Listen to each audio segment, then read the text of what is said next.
cap. Yeah, thank you. Yeah, right. Yeah, I've been there, no? Twice or thrice. That's it. So I hope that next time we'll sure meet with you. Pardon? And what's about Andrew? Yeah, next time we'll meet after COVID ends. We'll meet. Yeah, sure, 100%. We should all meet. Okay, since we get introduced here on the online platform, it would be really what do you call exciting and thrilling to meet in person. Because sir, you will be doing something, practical sessions. You're doing some practical session. Yeah, I prefer to do practical session. Yeah, that's it. Okay. So I thought of giving them what do you call to set the ball rolling. Okay, for you people. You will start Kind of general introduction about different aspects of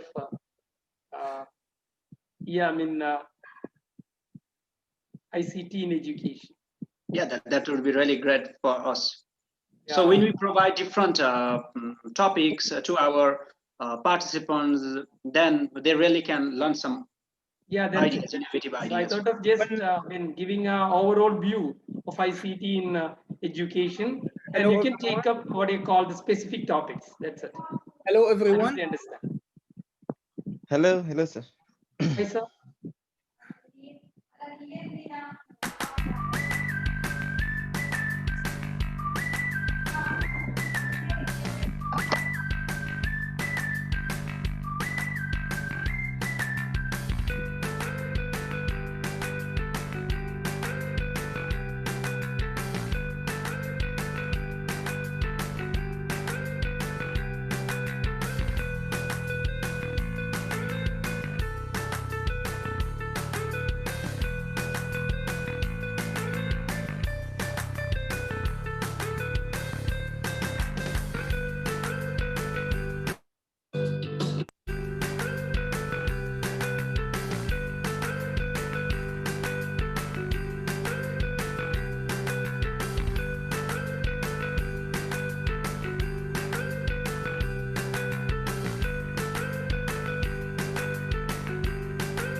Hello, everyone. From all over the world, I want to say thank you so much from Kuwait to all over the world and all countries that are joining us today. And also, I want to thank all doctors and professors that joining us in this workshop, which is the second workshop about the technology in teaching. Today we have different webinars, different speech, different keynote speakers. I really want to thank them because I know they come from different time. I know the different timing between, for example, Dr. Andy from Indonesia, 6-7 hours between us from Kuwait to Indonesia. Also, yes. Dr. Verghese from India, Mr. Baibas from Nepal. Thank you so much for accepting my invitation today. This workshop will be recorded, and also I want to thank the sponsor of this workshop, Youth News Network, which is one of the news paper government in Kuwait. So we'll start this workshop with Dr. Verghese, then after that Mr. Baybaz, and finally Dr. Andy. the questions will be after all the speakers. When they finish their presentations, we'll open the floor for any questions. There is two types for asking the question. You can click the Q&A below the screen and write your question, and after that, and please write the name of the doctor that you want to ask him your question. Also, you can raise hand and we'll go one by one if you want to ask any question. Thank you all again. My name is Dr. Ahmed Al-Kattan from Kuwait, the founder of ITAR. We'll open the workshop now. Starting with Dr. Verghese. Please, the floor is yours. So thank you very much, Dr. Ahmed Al-Kattan. Okay, it's a real pleasure to speak to ITAR group and also the participants from all over the world on an occasion like this, especially on use of technology in teaching. And with me, of course, there are learned colleagues or what you call learned scholars like Dr. Anti and Dr. Bipas joining from Indonesia and Nepal respectively. So especially during this pandemic, during COVID, we are forced to use these kind of latest technologies into our teaching learning process. And there are a lot of doubts regarding it, a lot of apprehensions, and a lot of what do you call, experiences which are new to us. So I'll be focusing on the general aspects of use of ICT in teaching learning process, and my friends will be taking up the specific topics. So it's really interesting to meet everyone. And at the outset, I would like to thank the ITAR group for giving me this opportunity to interact with scholars all over the world. With this short note, let me enter my presentation. I'll start my sharing of the screen.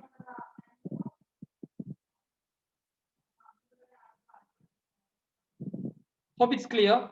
Hope you can see the screen, sir. Yes, clear. Yes. So I would like to start my presentation on ICT in education in the new normal scenario. And I'm Dr. Verghese, Associate Professor of English, Christ College Autonomous, Dinyalakuda, Kerala, India. So when we speak of ICT, what exactly ICT is? See, for a common man, IT, that is information communication technology, is similar to IT, that is information technology. But the difference would be IT is an industrial term, whereas ICT is an educational term. Because of its communication possibilities, we use it in our educational scenario all over the world. So my topic would be, what is ICT in education, especially in the new normal scenario? So, when we go to define ICT, what is ICT? In fact, it is a combination of retrieving information, transmitting information, storing information, creating information, processing information, collaborating, communicating, displaying, and receiving information. So information and communication technologies are different applications, websites, and also different tools, ICT tools, which we use in order to enhance our teaching learning process. And here we have, for retrieving information, as you see on the slide, there are many different applications which can be used for retrieving information. For transmitting information, again, we have so many different applications and tools. And for storing information, we have like flash drive, hard disk. Okay, and for creating information, that is too important in the new normal scenario, especially when before we deliver the information, we'll have to create the information. We have audio, multimedia, then what you call screen, captures of the authoring tools, etc. And we'll have to process also information using these different applications, collaborating in order to collaborate with others, other teachers, as far as teacher development is concerned, and also to collaborate with each students. We have different applications.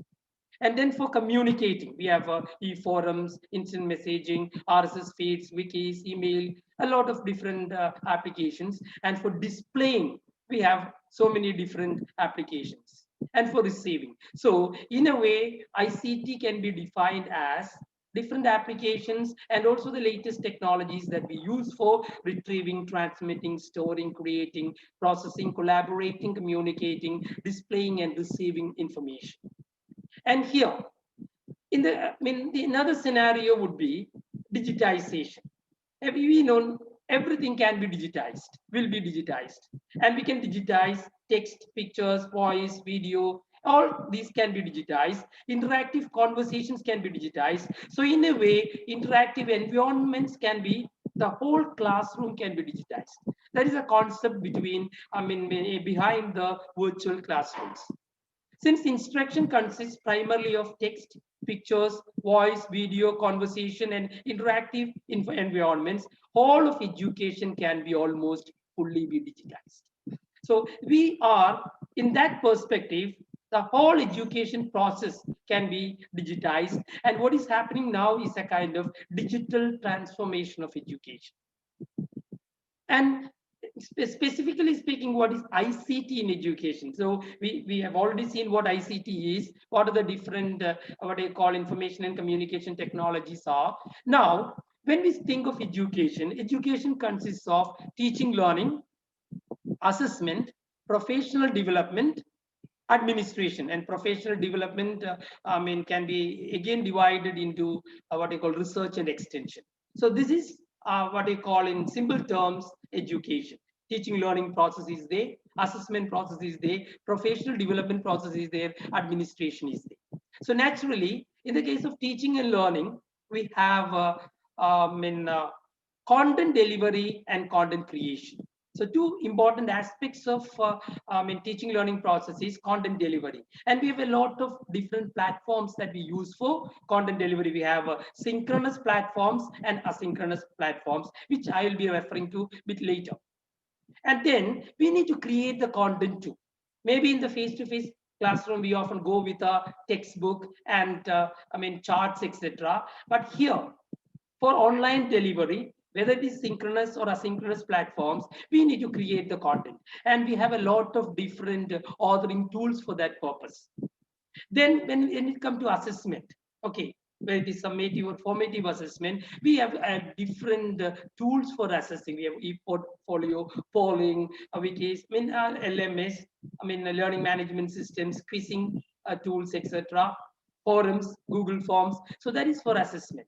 Then for professional development, as far as teachers and the teaching fraternity are concerned, we have digital publications, online courses, webinars. You are attending a webinar now, and a lot of ICT competitions, teaching e-portfolio, ICT online groups, e-forums, etc. for professional development.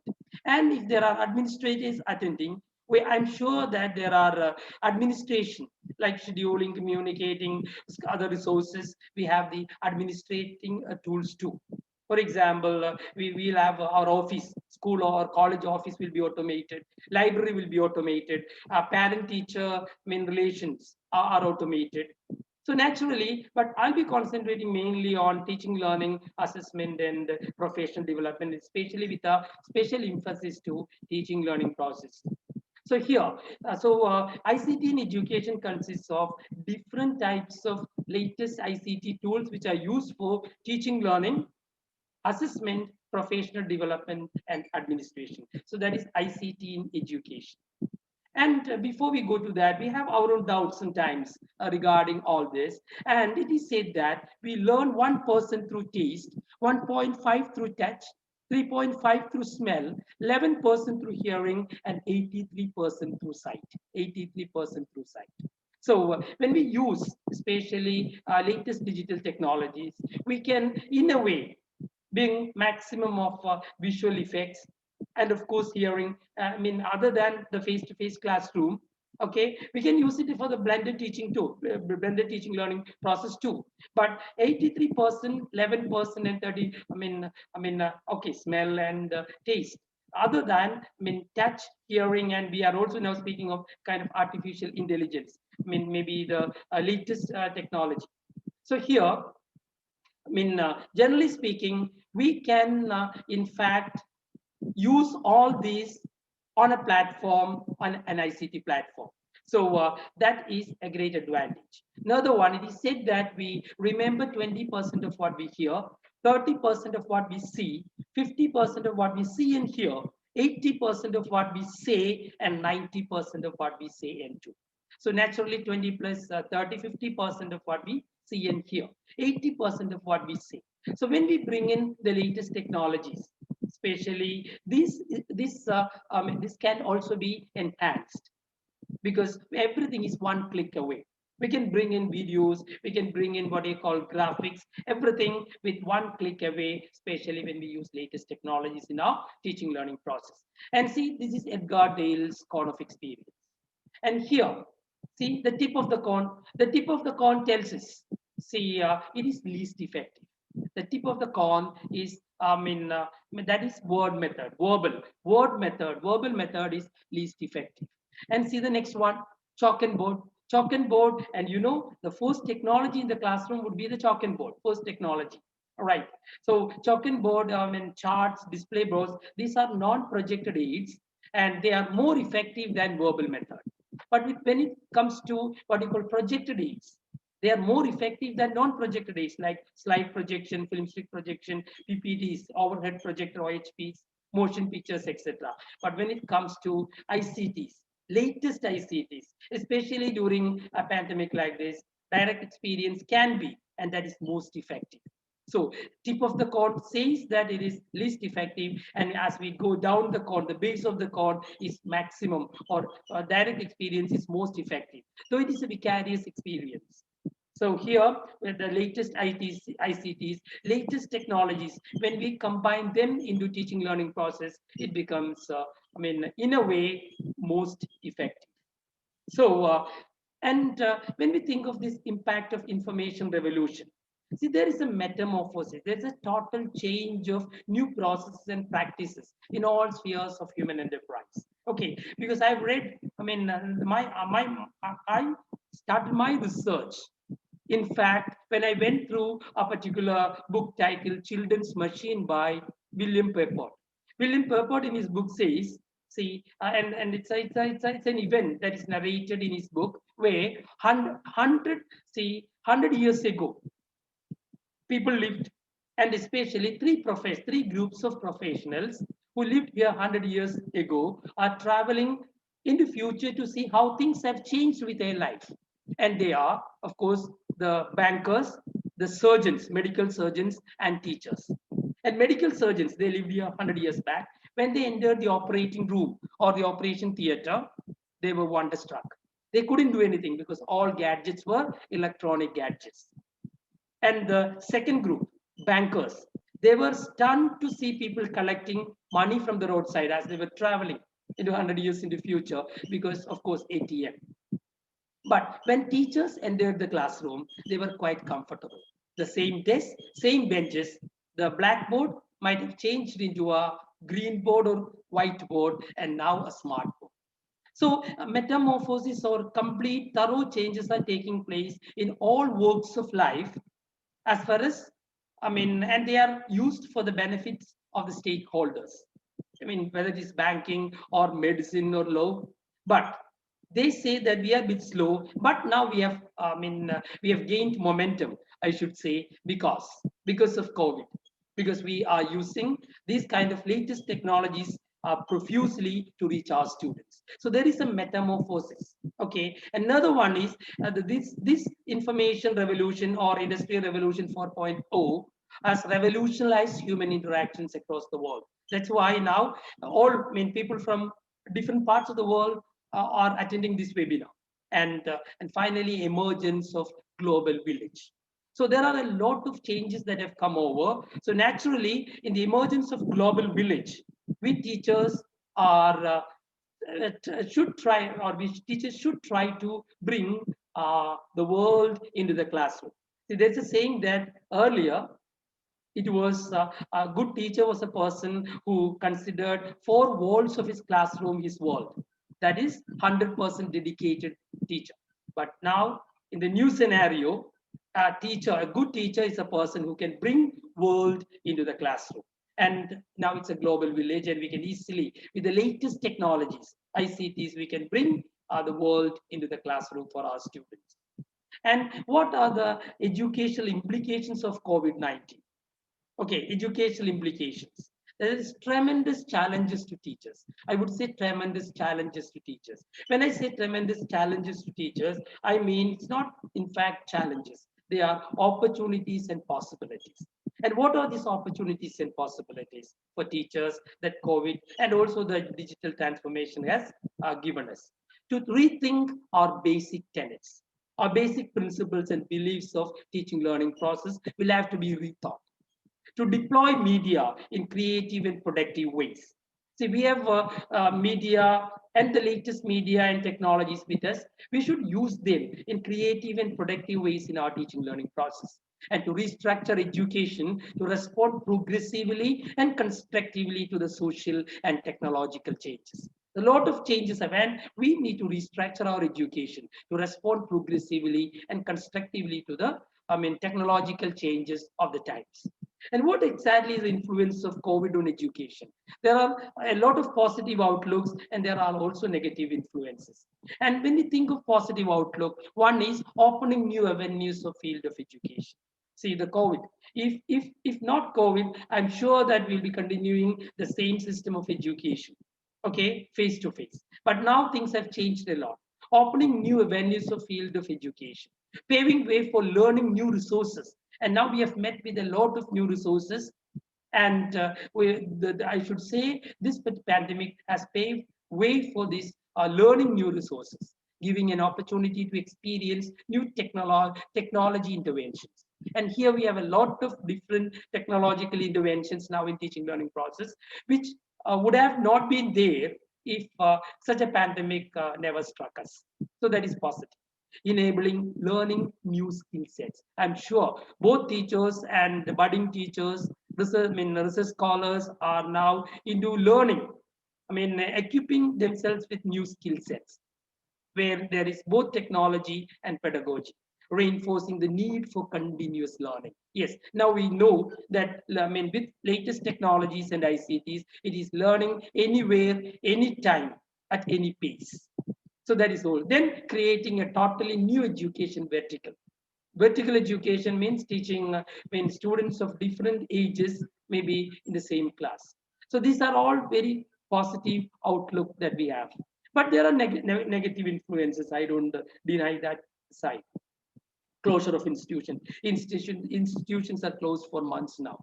Increasing compulsive use of electronic devices, whether you like it or not, both teachers and students are in fact forced to use these electronic devices for teaching learning process. Effect on general well-being. Yes, we are all worried about our well-being, our years and years.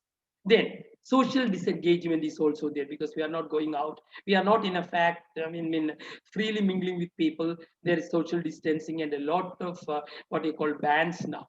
So social disengagement is there. Denial of extracurricular activities. A lot of extracurricular activities are denied. See, in India, we have started, in our university, we have started a kind of arts festival, online arts festival, and it's going on well. And exposure and experience is also limited now, in a way. Okay, the old normal way. Teacher-student disconnect is also there. Sometimes we feel we are quite disconnected with it, and students also feel the same. Challenges in sustaining relationships are they creating sense of insecurity and uncertainty. Okay, these are the negative influences. But let's concentrate on the positive outlook. What these kind of what I call this kind of pandemic has given us a lot of technological interventions. We exploring new fields of education, etc. And student perceptions for, and maybe I'm sure many of the teachers are attending this international webinar, and I'm sure we have our students have a lot of reasons for disengagement which we need to understand. Number one is ineffectiveness of virtual classrooms and learning outcomes.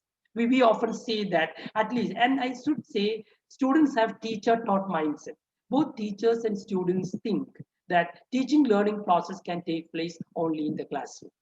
Okay, that is one reason. So that is the question of mindset. It's not a question of skill set, but mindset. And if the teachers and students were, changing this mindset, naturally, this kind of teaching learning, will be very effective. So ineffectiveness of virtual. So they think that, virtual classrooms and learning outcomes are quite ineffective.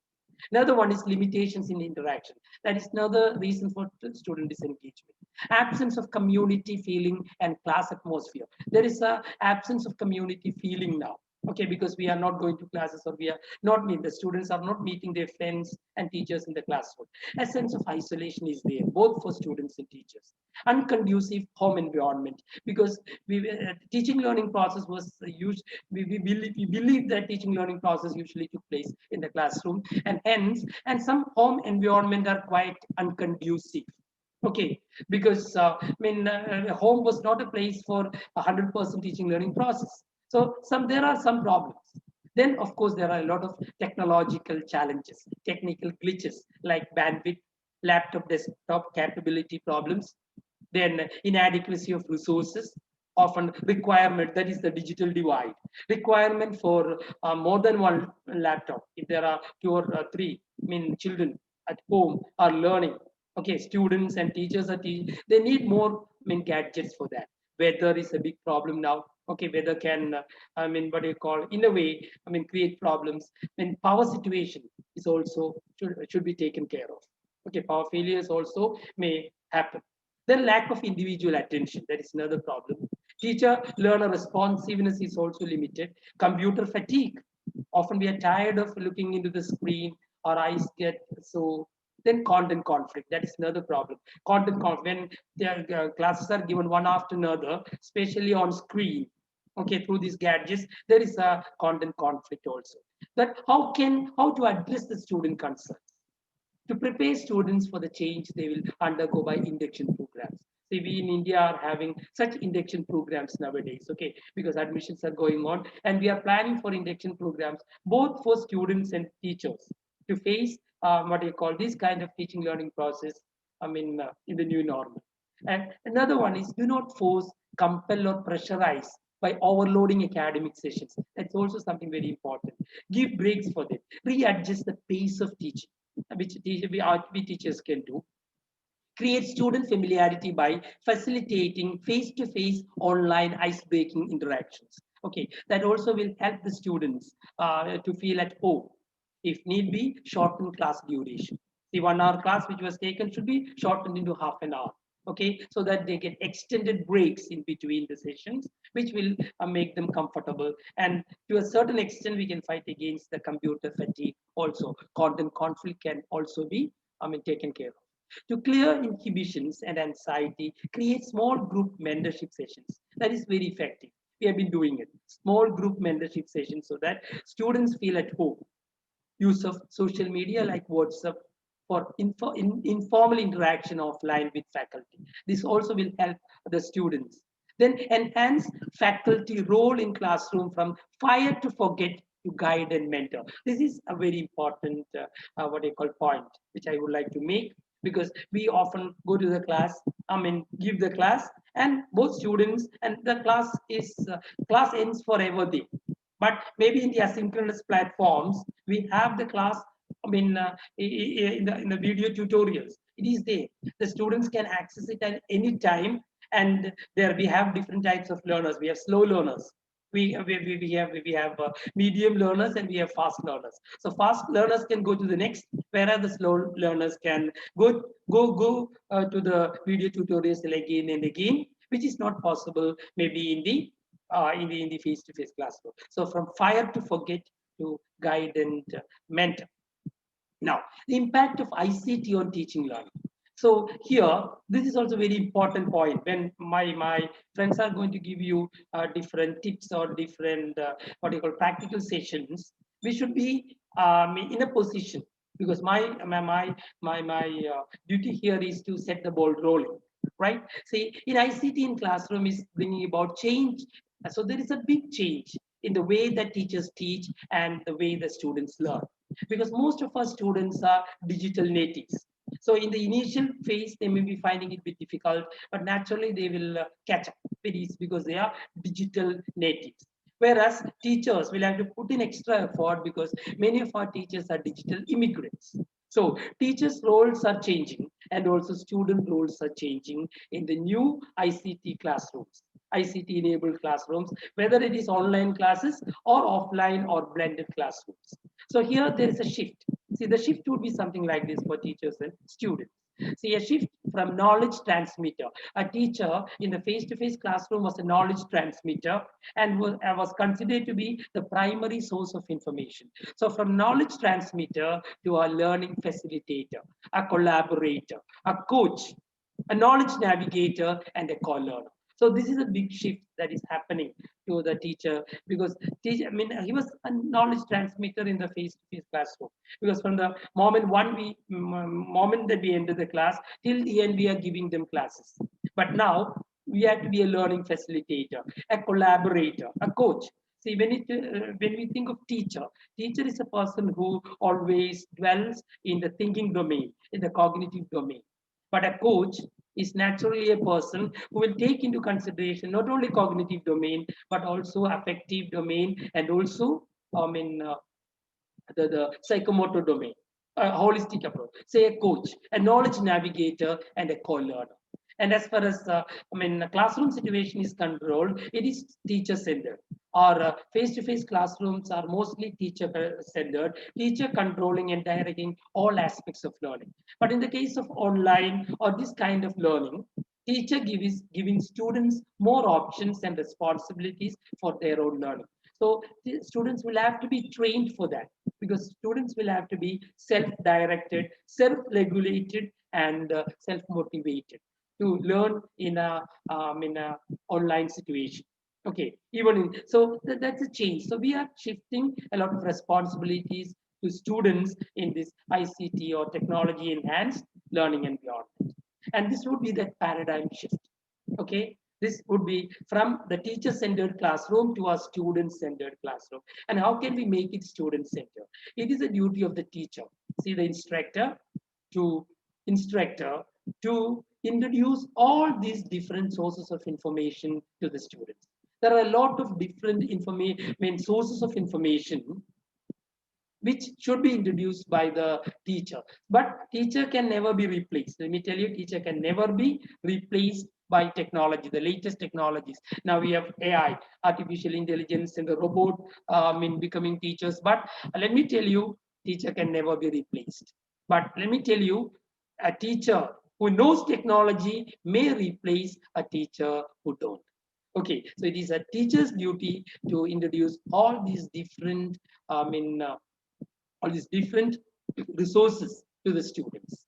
And then, see, when we go to the new normal situation, and when we take into consideration Bloom's taxonomy, the cognitive levels, see, usually in our classrooms, in the face-to-face classrooms, in the classroom, see, often we cater to only these two, cognitive levels, that is remembering and understanding, because most of our examinations were like that, based on remembering and understanding. So we used to cater to them only remembering and understanding, and out of the classroom, applying, analyzing, evaluating, creating, etc., was supposed to happen outside the classroom, but sometimes it never happened. Okay, so this was but in the case of flipped classrooms, in the case of flipped classrooms, see, we have this order. See, out of classroom, Okay, maybe in the online we have the remembering. So what happened in the classroom should take place online now. Okay, remembering and understanding. It should take place online, and whenever students come, because maybe in the new normal, students, if there are 50 students or 60 students, they cannot attend the class at the same time because they cannot keep social distancing and the social distancing norms. So they may be coming to us, maybe instead of coming all 5 days a week, they'll be coming 1 or 2 days a week.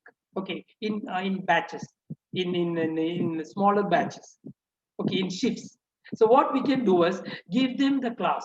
Okay, I mean, what happened earlier in the face-to-face classroom can be given online, and in the classroom we can use, I mean, the time that we get for, I mean, higher cognitive levels like, applying, analyzing, evaluating, and creating. Okay, so this is going to be a new normal situation, right? Out of the classroom, we give them online or offline classes. Okay, and remembering and understanding is taken care of. And when they come to the class, we have discussions. Okay, and we have analysis. We are often what they call trying to create. It means, I mean, putting in the new form what they have learned. So that would be the new normal situation. And when we think of, generally, when we think of synchronous teaching, I mentioned this particular word, synchronous teaching, where the teachers and students are alive at the same time. And we have a lot of platforms like Zoom. We are using Zoom now. Then we have Google Meet, we have Cisco WebEx, we have Skype, we have GoToMeeting, we have many other. I've just mentioned a few synchronous teaching. Here, what happens is students and teachers are live at the same time. But then we can also have the other asynchronous teaching. When surveys were made, the students also prefer asynchronous teaching because, mostly we have video tutorials which we put on these platforms like Moodle, Google Classroom, Edmodo, WhatsApp, or Telegram, and students can access at any time. They can access the classes at any time. In the other case, in the face-to-face classrooms, and the classes are lost. Once the class ends, it ends forever. But in the case of asynchronous teaching, when we have prepared video tutorials for them, and when we give it through platforms like Moodle, Google Classroom, Edmodo, WhatsApp, Telegram, etc., the students can access it, or even YouTube is okay. The students can access it at any time as they like. Okay, so this is very helpful for slow learners, because if they don't understand, maybe in the first class, they can come again, because the computer or the technology never gets time. So when we go for asynchronous teaching, there are a few tips which you can be very useful for creating a successful video tutorials. For example, select the right tools. It doesn't mean that you need to know many tools for creating successful or screen capture softwares, which I'll be introducing. Okay, select the right tools. Choose the right recording location. See, maybe in the library, or some a pleasant recording location. Rehearse before recording, because it is going to stay. It has a kind of permanence. So we need to rehearse before recording. Think about our viewers. See, we are talking to the screen and preparing the classes. See, in the actual classrooms, we get the immediate feedbacks, the way they sit, their attitude. Okay, we get their, and we can change our tone. But think of our viewers when we prepare. Then keep tasks simple and clear. And if these video tutorials or asynchronous method need to be effective, we need to give small tasks, either in the form of quiz or Google Forms or assignments, and keep it simple and clear, so that when they do it, when they perform it, naturally we'll get the feedback, whether they have listened to our classes, whether they have understood properly. Then edit cross protection. The another very important thing is upload your tutorial video to the right platform. We have a lot of different platforms which we have already seen. But students and teachers should come to an agreement where they will be, where it will be easy for them to access these what you call videos or these video lessons. So asynchronous method is also to a certain extent, very effective in the online classrooms. Now, this is one. See, if you need video to see, OBS Studio is a very good screen capture software, with which you can record live classes with video, audio, and of course the PowerPoint. So naturally, OBS Studio, so you can have, so it will be nice to have a mixer of online, that is live classes, and also this kind of video call. That will be a good combination for the students. Or our online classes should be backed up, might be supported by this kind of what you call video tutorials. OBS Studio is one, and if you need, there are a lot of video tutorials on OBS Studio with which you can easily understand how to use this application, this site. And then, OBS Studio doesn't have that editing facility. You can go to Then Live. It is Then Live, okay, KDENLIVE. Then Live is a very good editing software. You can use, have it in the OBS Studio and edit it here, or you can have your what do you call video tutorial with Then Live itself. Then another one is, this is a very simple one, video creation for everyone, that is Screencast-O-Matic.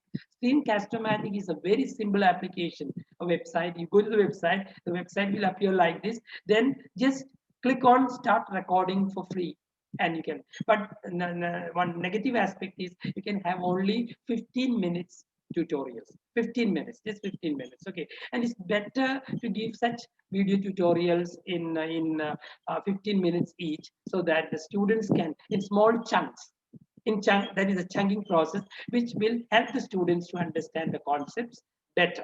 So that is one. Another one, so another one is technological pedagogical content. Okay, this is something which we need to take care of as teachers, to get equipped to be teachers in the new normal, in the latest, with teachers of new normal and using, latest technologies. Okay, it's called TPAC. So you have the content knowledge is CK, pedagogical knowledge PK, and technological knowledge TK. And all these three domains happily combined here to equip a teacher with technological, pedagogical content knowledge. I'm sure that content knowledge will be there for almost all teachers, because we have been learning for years the subject and we are very good at it. So that is what to teach. Content knowledge is what to teach. And pedagogical knowledge is how to teach. And how to teach, we need to have, the right pedagogy for the topic that we are handling, with the right technological support which it needs.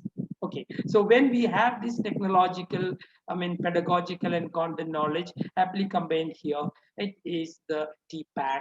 Then you are equipped to teach, especially the latest technology. So we should reflect on ourselves, reflective teaching. Okay, we should reflect and find out where we need a kind of enhancement, where we need a kind of support, and we should better equip maybe technology or pedagogy or content. So with TPAC, naturally, our teacher will be equipped to teach in the latest ICT scenario.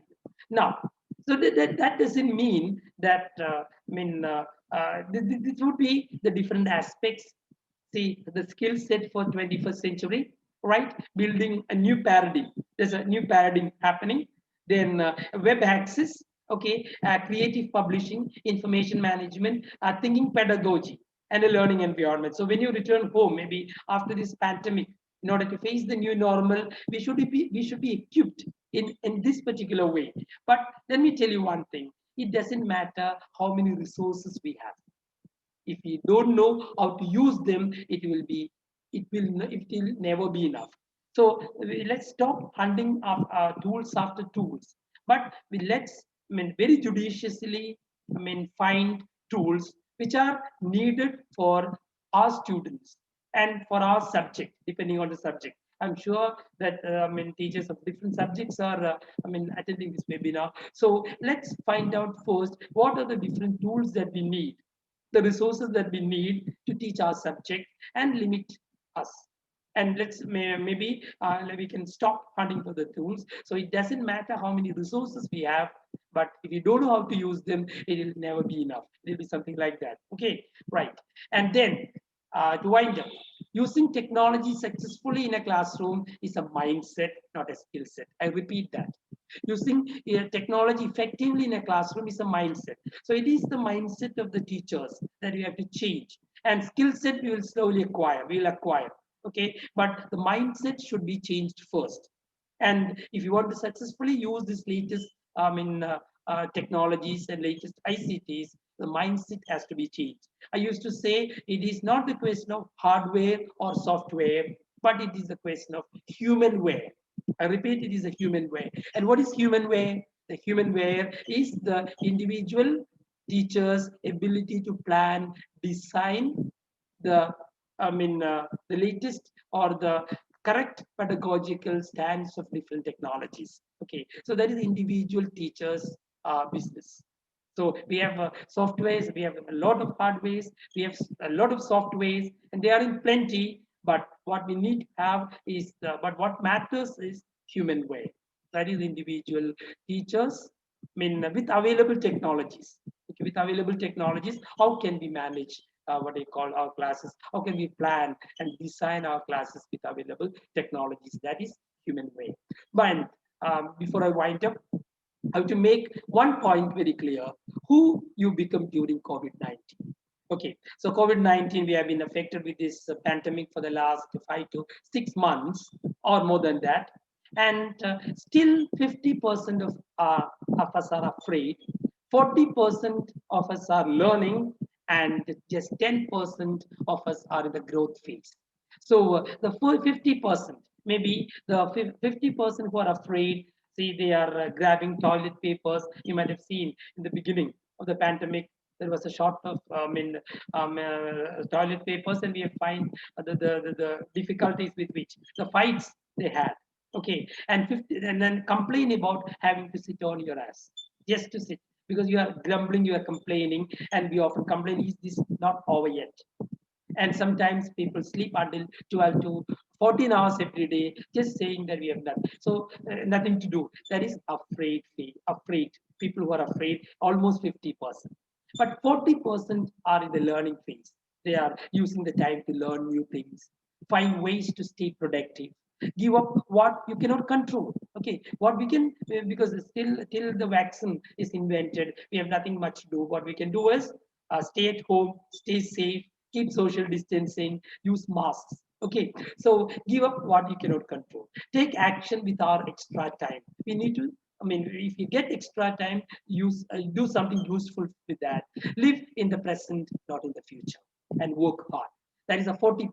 Work hard. 40% are doing that. Okay, they are in the learning phase, and 10, I should say, have entered the growth phase. And what is that?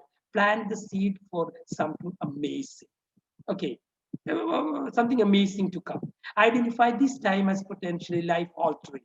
Many of them are finding it as life altering, life changing. Use the time to build something that will have value for the rest of your life. Many are doing it. Many are engaged into a lot of webinars, publishing, and things like that. Become mentally tough. Become great at time management. Develop major skill sets. Change your life and work smart. So the 40% in the learning phase are working hard, but 10% in the growth phase are working smart. So what we need is more than working hard, we should work smart.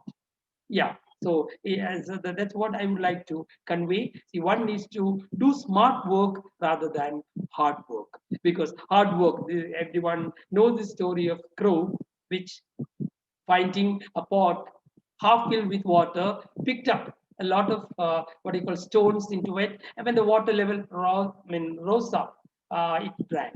But now, see, we have this latest technologies. We can use it in the form of a straw and drink water. So what we need, especially during this pandemic, is more than hard work. It is smart work with the latest technologies. With the latest technologies, if you work hard. Okay. So, dear friends, thank you very much. Smart teaching and smart learning. So I would like to wish everyone who's listening smart teaching and smart learning with latest technologies and ICT. Thank you very much. Thank you, sir. Thank you so much, Dr. Farghese, for the informative and useful speech. And also I like that you ended with the advice and encourage everyone to hard work in COVID-19 and this atmosphere and how we can use it. As you can see here, we use the COVID-19 in education and how we can connect from Kuwait to other countries and also learn from different schools around the world. So yeah, I really agree with your point. So now from India to Nepal, Okay. Mr. Bebas Thamba, the master of many apps and software that Yes. we like to use in classes nowadays.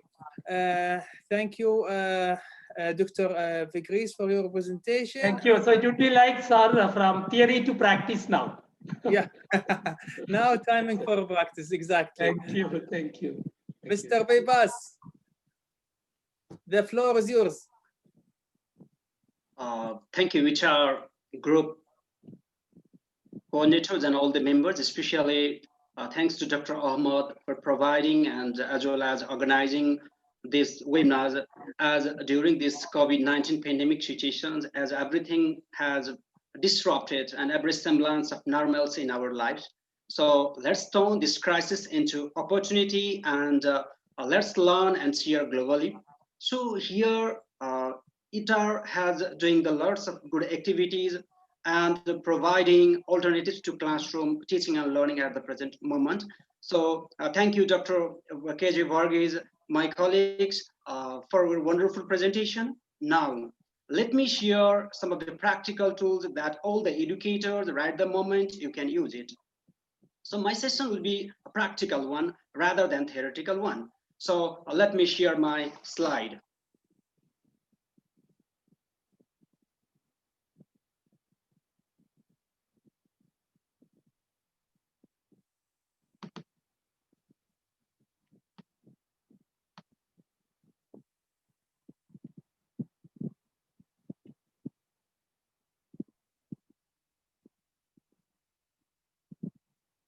Just a moment, please.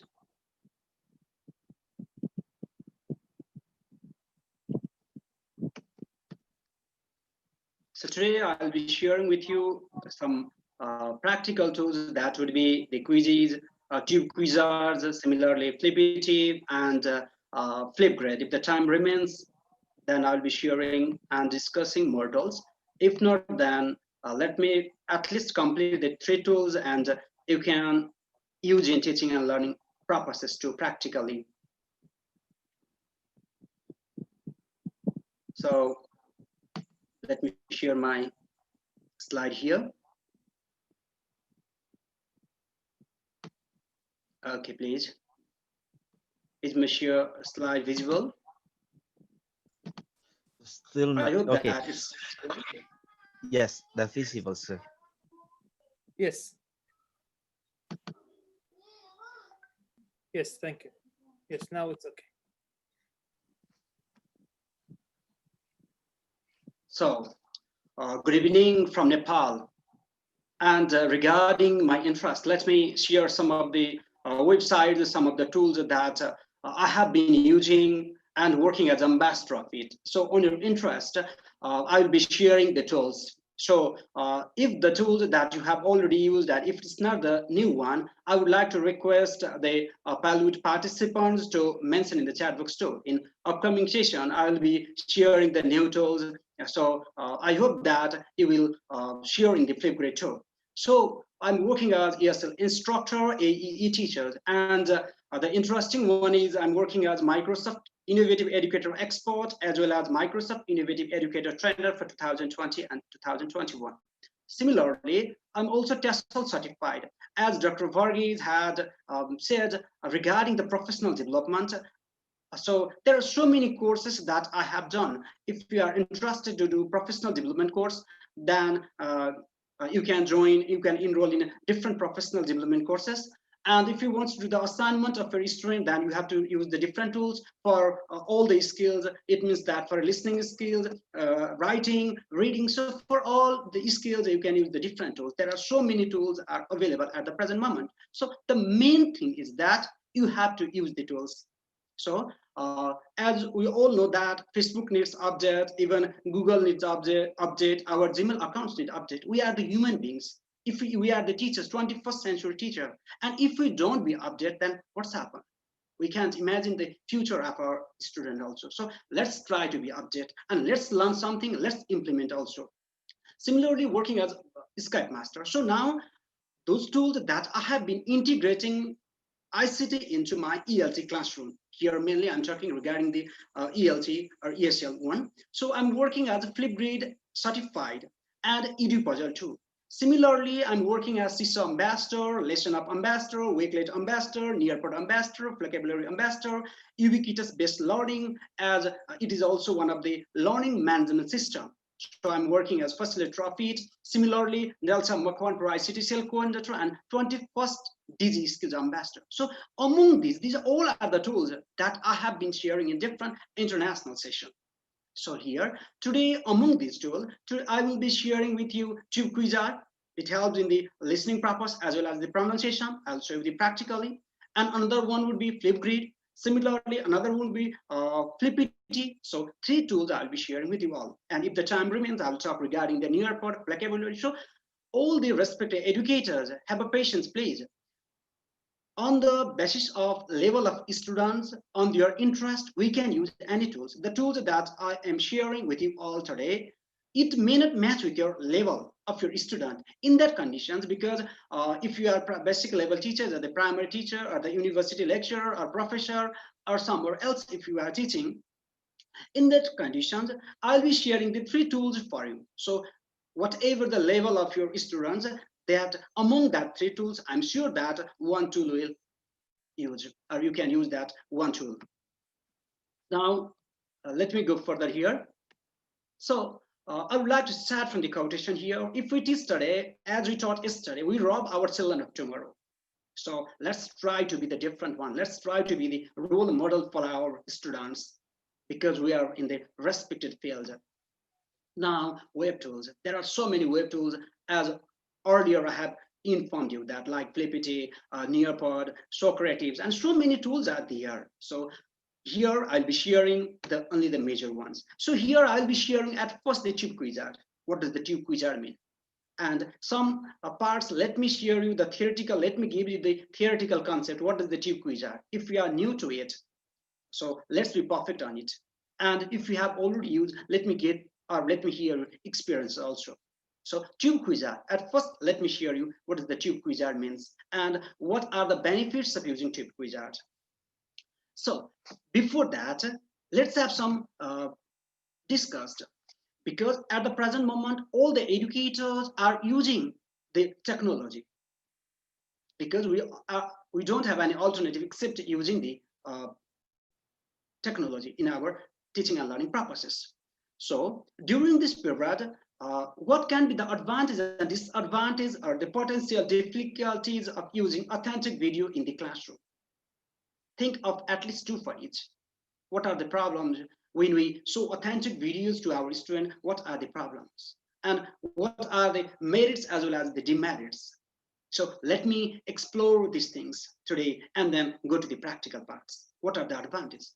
As it has so many advantages, it brings outside world into the real classroom. The main thing is that it adds color to attract our students in teaching and learning. Really, that's the important parts of using the authentic videos. The pronunciation, we can improve our students' pronunciation as well as even ours also, if our English is not the first language or the mother tongue. So what are the problems? Sometimes even the lecturers or the professors, if the foreigner or the native speakers speak English a little bit fast, we can't catch them. We have to say, pardon please, or we have to repeat it twice. Sometimes due to the stress and the intonation, we get the problem. So for that purpose, now here Richard Caldwell has mentioned the greenhouse garden jungle metaphor. This is the problem of authentic videos at the present moment. So it's known as greenhouse, garden, jungle metaphor. So let me just describe it only. Greenhouse. Greenhouse, in rare cases we use. All the words are uttered perfectly clearly. It takes a long time. So garden, as we are speaking right now. Jungle metaphor. It's really difficult to grasp the meaning. These are the problems when we show authentic videos to our students, we get the problem. Or these are the difficult areas of difficulties according to the Richard Caldwell. It's known as greenhouse, garden, jungle metaphor. So let me only share some of the important one here. Greenhouse style of speech. In greenhouse style of speech, what's happened?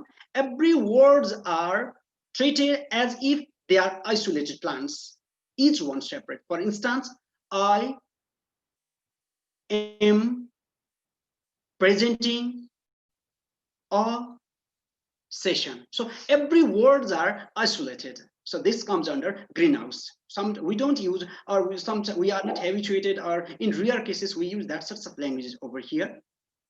But it also creates the problem in listening. Similarly, another one is the garden style of speech. The best one is in the garden, words come into gentle contact with each other in an orderly way. For instance, as I'm presenting a session. So it's known as the garden style of speech. They are like flowers and plants which have been carefully positioned in flower beds so that they are pleasing on the eye and so beautifully in the breeze. ELT is comfortable in the garden. We really feel comfortable. And the third one comes here regarding the difficulties in videos, authentic videos. That is the jungle style of speech. In the jungle, words overlap with each other in a messy way. That's difficult to know whether one word ends and another begins, especially when the native speakers, they speak in the jungle style of speech. We really gets difficult to understand them regarding the stress or the intonation or the pronunciation or the tone and so on. So it's really difficult. Our ELT is extremely uncomfortable in the jungle. So these are considered as greenhouse, garden, jungle metaphor. So now all the educators, let me move to today's session here. So let's have the solution also. So not only the disadvantage it has more advantage, because let's see the silver lining parts sides. So TubeQuizard is a tool for creating interactive gap fill quizzes for any subtitle YouTube video. We all are familiar with YouTube videos at the present moment. So what is the TubeQuizard? It's an interactive gap. It's a videos, or it's a tool for creating interactive gap fill quizzes for any subtitle YouTube videos.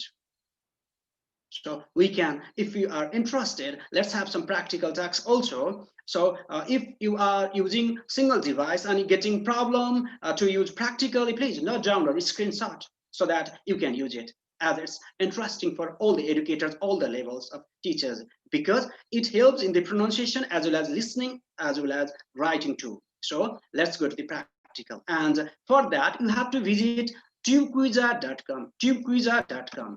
So now, what are the importance? Why do we use the TubeQuizard? There are so many tools that I have been using and working as ambassador of it and have presented in different international systems too. So what's the importance of using TubeQuizard? Why I choose the TubeQuizard and other the best tools? Because all the tools are best in their aspects or the view. But let's find it for the level of our learner, which one suits you. So TubeQuizard, it boosts our listening skill. Similarly, we can understand YouTube videos as well as it helps to motivate us, increase our vocabulary level and so on, and learn grammar and vocabulary. So these are the importance of using TubeQuizard at the present moment. So if you are preparing IELTS, if you are preparing for TOEFL or TESOL, any level, if you are doing preparation, the TubeQuizard would be the best platform for all the educators, for yourself also for professional development. As I have done so many courses, online courses for my professional development. So TubeQuizard would also be one of the strong base for your professional development. So don't do delay. Here, now let me go to the practical session here. So www.tubequizard. So let me go to click the site over here, TubeQuizard.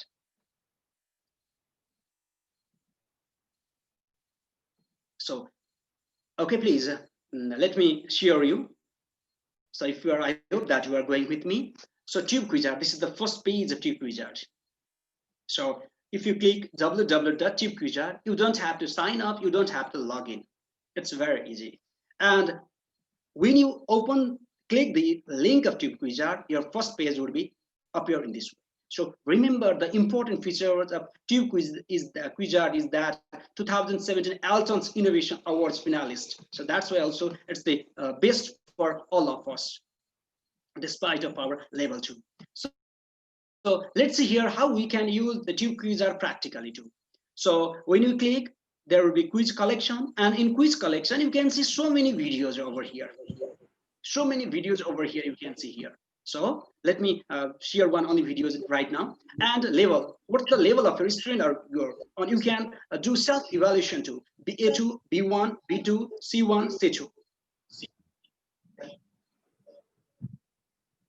Any problem, please?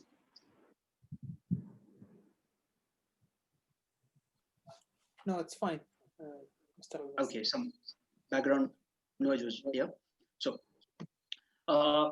type and grammar for listeners. What would you like to do? Grammar for listeners, pronunciation for listeners, vocabulary in context, grammar in context, spelling, and category: business, educational, entertainment, film, animation, information technology, news, people and society, talks and interview, music. So what would you like to do?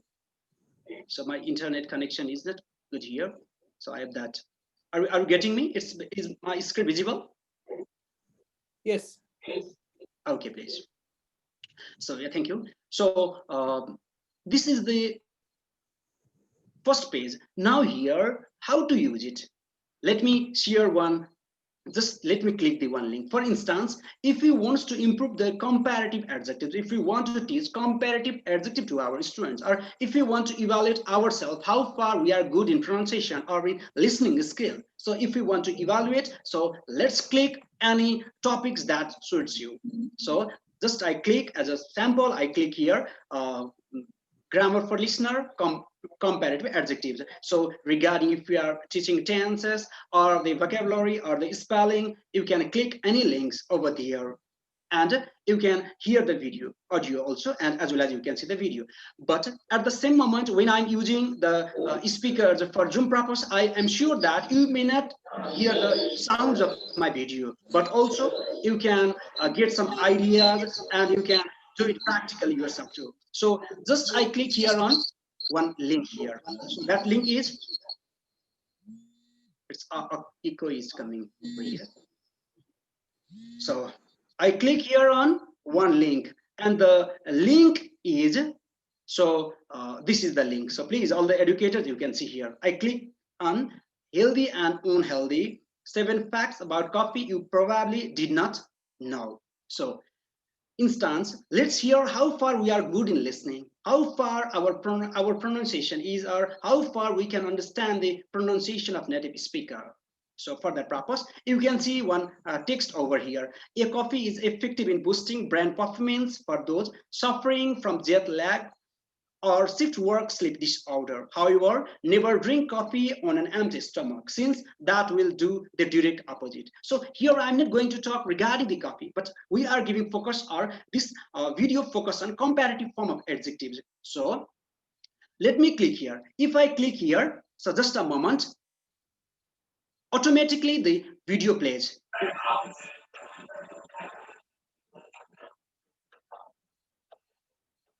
So what he said, effects of caffeine change. If you click here, then automatically the video plays. So he said that healthy coffee tend to be less.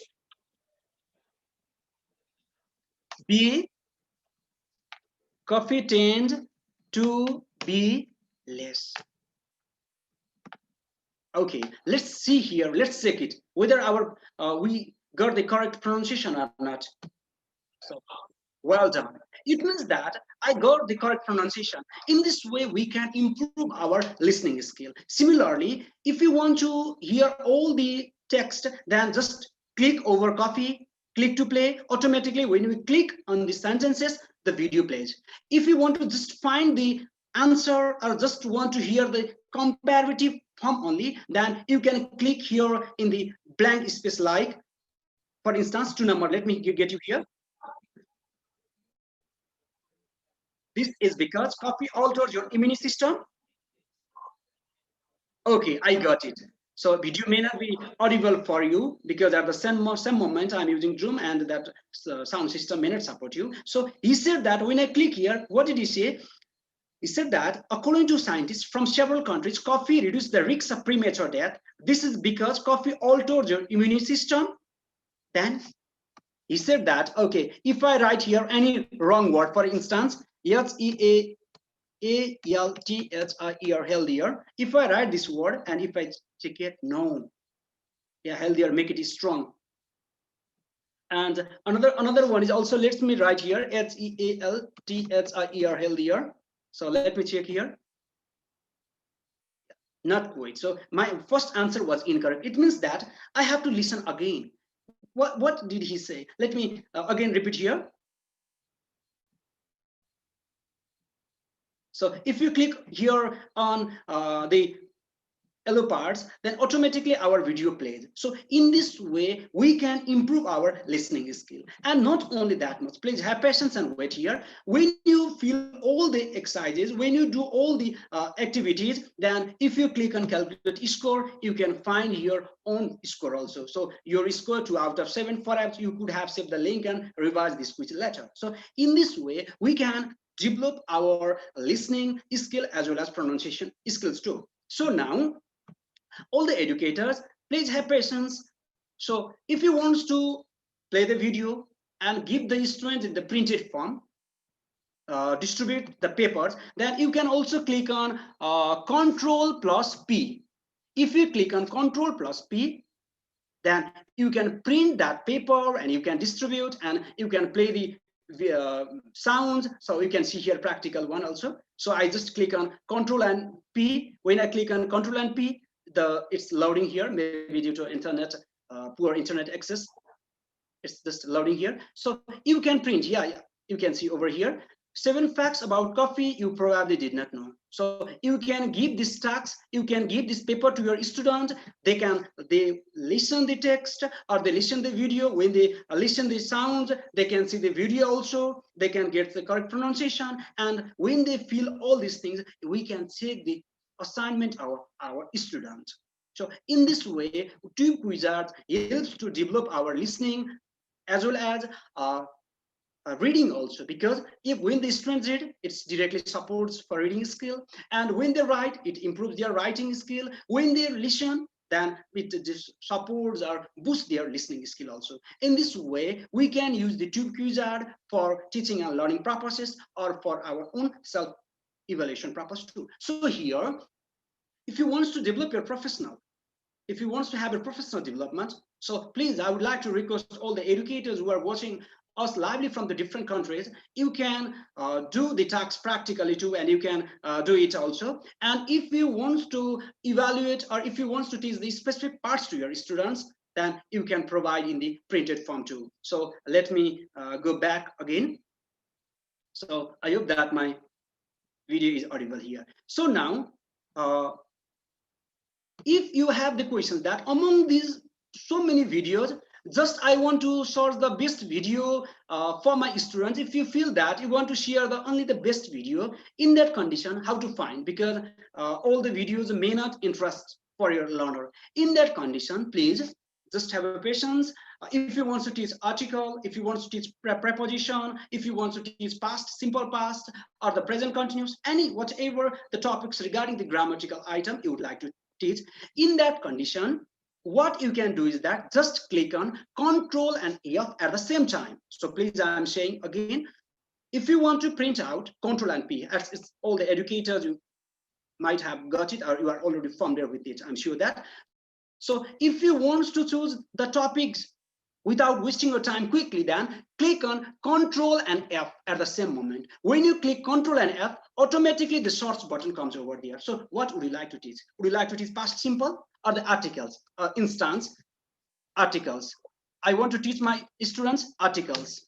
So when we click here, when we click on Control and F at the same time, then the search button will arise at the top of our screen, and you can search any topics that you would like to teach to your students, like articles. So if I want to teach my students regarding article, so you can see here the articles. Automatically this page comes over here, the articles. The word and almost always sounds N, so you can search in this way also. And if you want to teach the past simple or the import articles, so you can see here the articles also. Here are the practice your articles. You can see here articles. This video is of articles. This video is made for article purpose. So everywhere you can see the article. And if you don't want to teach article and want to teach the past simple, and click here past.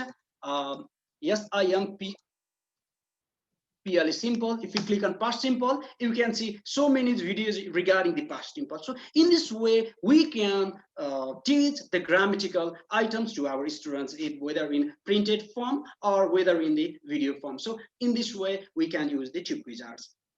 Now, another part is over here. So here, let me make you perfect in using tube wizard, and we'll talk regarding other tools later on. So my session regarding tube wizard is not over here. So as they are saying, little knowledge is dangerous thing. Let's be perfect in one tool at first, and then we'll move to the another tool. So sometime, as far as I have been presenting in different international webinars in session, many educators, they raise the question. Sometimes the text is so lengthy that our students really feel bored to find the text, or they really feel bored to do or bored to listen. In that condition, can we trim the videos? Yes, we can trim the videos if our video is a little bit lengthy. So how we can do is that, to trim your video, click on, if you want to make short video or wants to bring some videos from YouTube, remember that our video must have subtitled.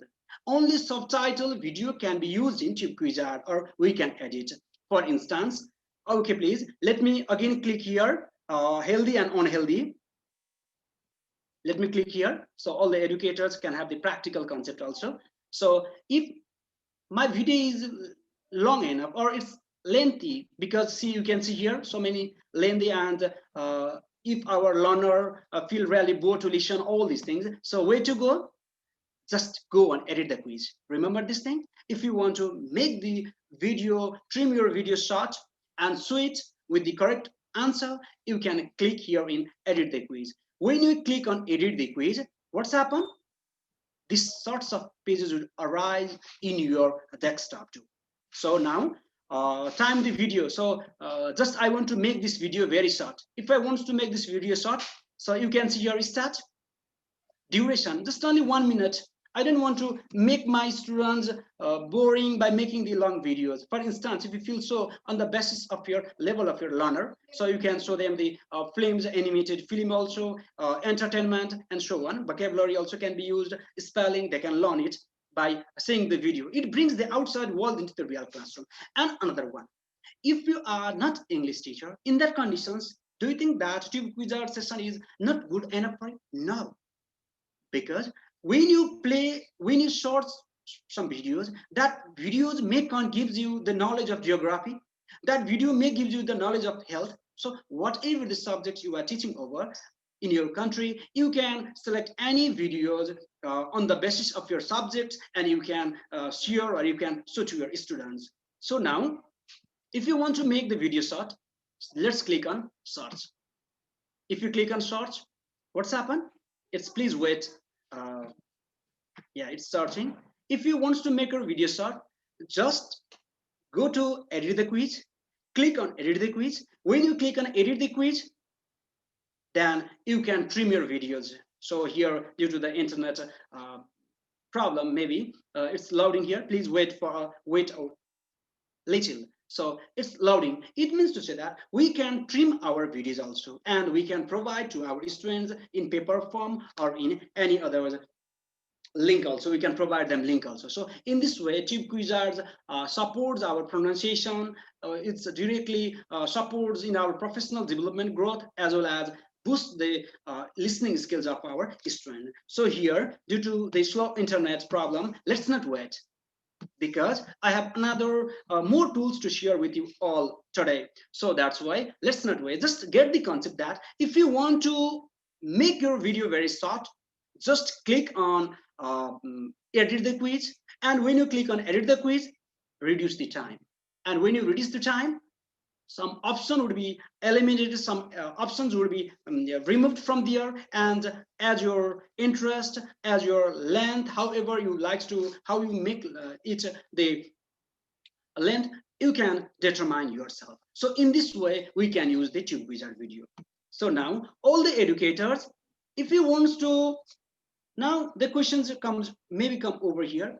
If you want to source the video in tube wizard, how to go it?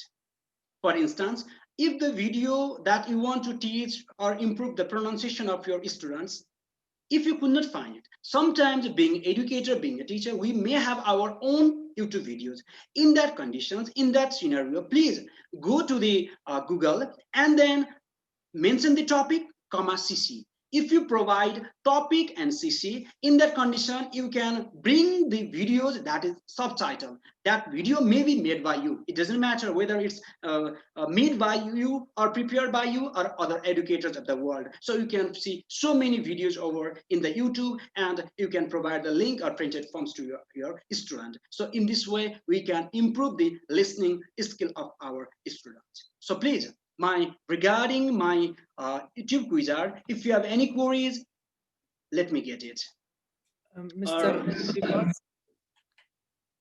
Ribas, Mr. Ribas, thank you so much. But because of the time limit, if you can show us other software or other programs, so we can get some Okay, new. please.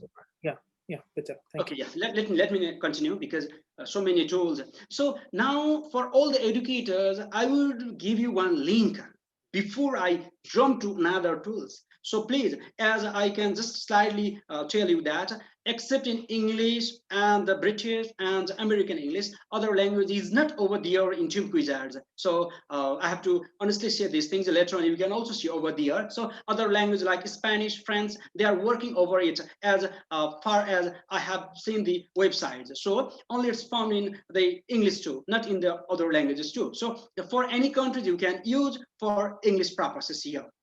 Now before I move to another tools, here let me do one practical task. So I will send the link in the comment box. Please do it and see the e-certificate right this moment in your desktop. So I hope that all my educators, all the educators will really enjoy in doing the question and answers. So let me give the link over here. So I'll be using, now I'm in another tools, using another tools. It will be practical rather than the theoretical one. At first, do some tasks, and then only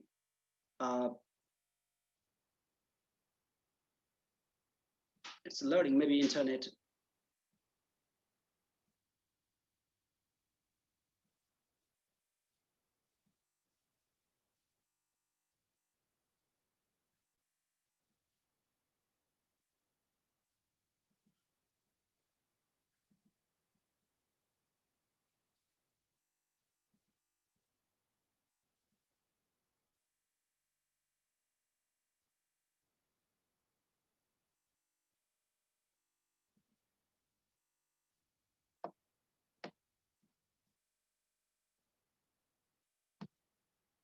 Copy link. Okay, let me just copy the link over here.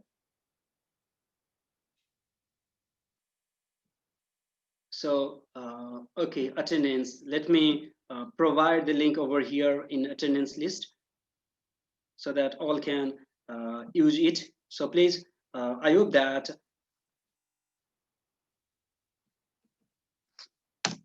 So please, all panelists and attendees, please, could you please share presentation and links for sites? Okay, please, just all panelists and attendees, you can see the link over there. At first, let me get a response from you, whether you got the certificate or not. I have given 3 questions for you.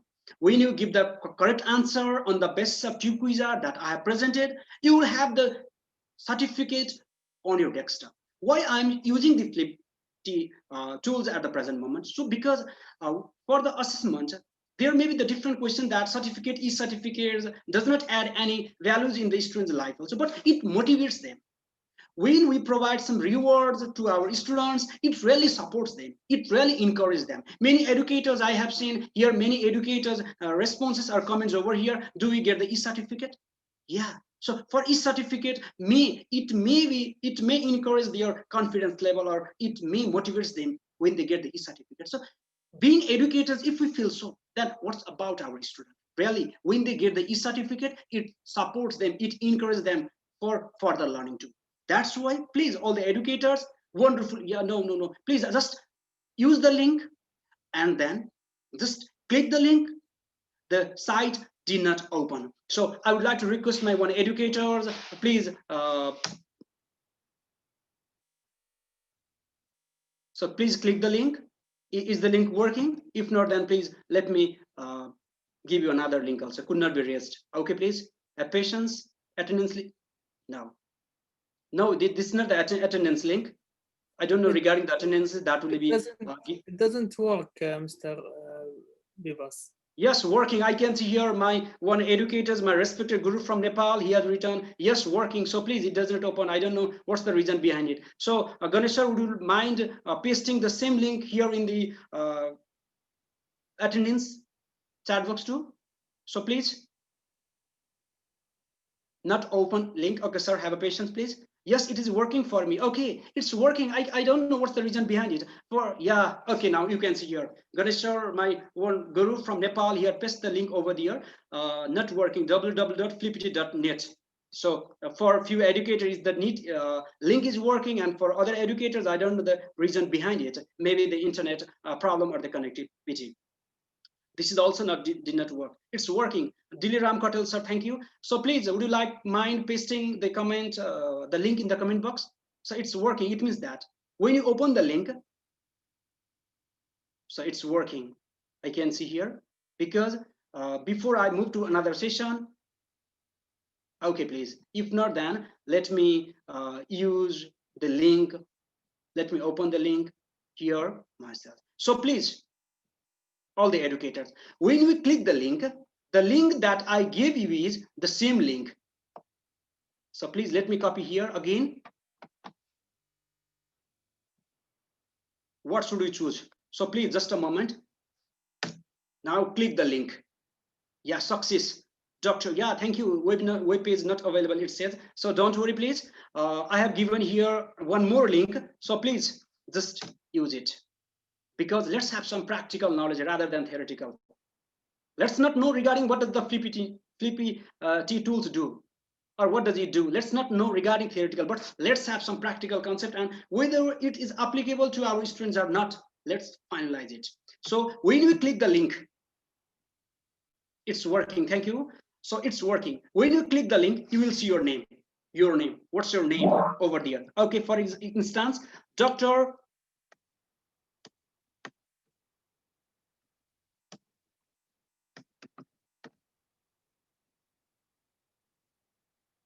A.H.A. Ahmad. Okay, for instance, please write your name. It's not opening. Maybe some technical problems over there, but it's working in here, and I can see it's working. Yeah, Sambhu, thank you, sir. It's working. Means, yeah. Did you get the certificate, please? I would want to see the yes or no. Did you receive the certificate? Or in this way, the link works. I just click the link. When we click the link here, your name, just mention your name over here. Click on continue. When you click on continue, you will see your tube quizzer is absolutely free. Is it? Yes, it's absolutely free. It's not attendance link, so please. So if you click on tube quizzer is absolutely free. True or false? Yeah, it's true. So click on next. You can also create your own gap fill quizzes. Is it? Yes, we can create our own gap fill quizzes. And let's keep on click here. Tube Quizzer is a collection of YouTube videos with gap fill quizzes. Is it? Yes, it's a collection of YouTube videos with gap fill quizzes. Just I give these tags for the sampling purpose only. If you want to teach your students regarding the grammar, you can make your questions yourself. As we are educators, let's work for the welfare of our students. And if you want to find many quizzes than in quizzes, similarly in the Nearpod as well as in the Profs, and everywhere you can find the sampling questions that suits your learner. So if you click here, true, then what happened? When we give link to our students, when we provide this link to our students, and when they mention their name and do the activities, and when they submit, let's see here, look, automatically this certificate has been issued. So isn't this the interesting for our learner? Yeah, certificate of completion. This certificate is awarded to Dr. Ahmad for successful completion on Vivos Thapa's online quiz on Thursday, September 10, 2020, with the date and with everything. Whenever they complete the questions or the quizzes, they can get the ideas or they can get the certificates. So if their answer is incorrect, they won't get the certificate. If their answer is correct, they can get the certificate. Now here, let's use these sorts of tools for our students for evaluation purpose. And whenever they get these sorts of certificates, let's count for its purpose or for the grading purpose too. For instance, if the students regularly get 10 certificates after the COVID-19 or the pandemic situations over, let's provide them certificates. Let's award them on the basis of their certificate. In that way, it would motivate our learner in learning also. And really, the teaching and learning will be the interesting one, and it adds color in our teaching also. So let me see here. I hope that the link is working. So not open. Yes, I got. What I can do? So please have patience. So due to the technical problem or your internet connectivity, sometimes you may get the problem. So now, so if you have any queries, then please let me get here. Again, at last, let me put the link here. Yes, I got Sirzana Paudala, ma'am. Thank you. She's also my guru for encouraging me. So yeah, yes, I got. So all the educators, again, for the last time, yeah, Junu Raimaji, I completed. Thank you, miss. Not open. Yeah, it's really difficult to read some countries, the foreigner names, because of the pronunciation. As I have already informed you that sometimes the pronunciation and the influence of mother tongue we can read. Thank you, yeah, Dr. Ahmad. Yeah, I can see here so many educators, they are responding. It means that for few educators, it's not working and it's working. So let's end this topic over here and move to the how we can create the Flippity or another sorts of tools over here. So you can also practice later on also. Please just copy the link. It's not working. I don't know the reason behind it. It's working for all the educators. You can just, if you click on the link, nothing to do more. Just click on the link that I provide you. And when you click on the link, this is the link that I provide to you. And if you copy the link or if you just paste over here, and you can find the questions over there and you can give the answers, just give your name and you can do overall things. So now let me move further. So in this way, we can use the Flippity. So Flippity is one website or one tools. It has 20 plus activities. There is also the template. So we don't have to waste our time making questions and so on. There is the template, there is a demo, there is the different provisions over there in Flippity. So you can use the tools. Website. Flippity is a website that provides teachers with 20 plus activities for both teachers and students. As you have got the certificate by attempting, by giving the three answers correctly. In the similar way, you can use the Flippity tools too. Now, what is the FlippyNet?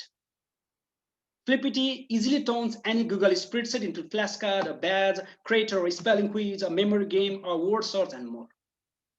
So all the learners, they want to play the game at the present moment. They want to have fun in learning. So why do we think that Flippity has to be used? So if you have some more queries regarding why I choose the Tube Quiz or Flippity, because Flippity provides the certificates to our learner. As certificate, there may be the division. The certificate is not everything is certificate at the present moment. So, but it rewards our learner for them. That's why I use the Flippity. Similarly, there is also another tools, Profs is also over there. So similarly, knowledge is also over there, Flippity. So many tools that provide the certificates. So choose on your interest, on the level of your learner tool. So what is the purpose of using Flippity?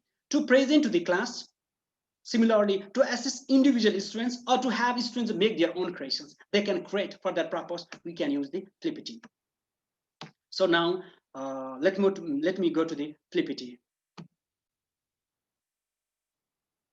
So how we can make the questions, that is the major point to be noted here. Yeah, it's done. Yeah, I can see here, Moisture sir. Yes, I got the certificate. Yeah, I can see here many educators, they are getting the certificate. So now my main intention is here not to distribute the certificate. How can we make the quizzes and provide the question to our students and make them able to get that sort of certificate?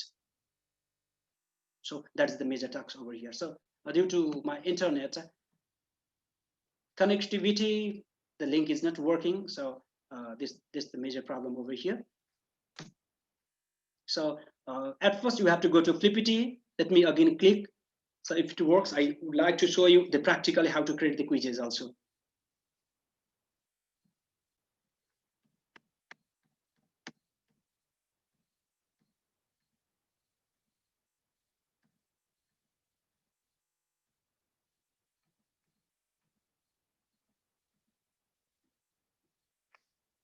So Flippity, it's not working. I'm extremely sorry because, so please, I would like to request you without wasting the time.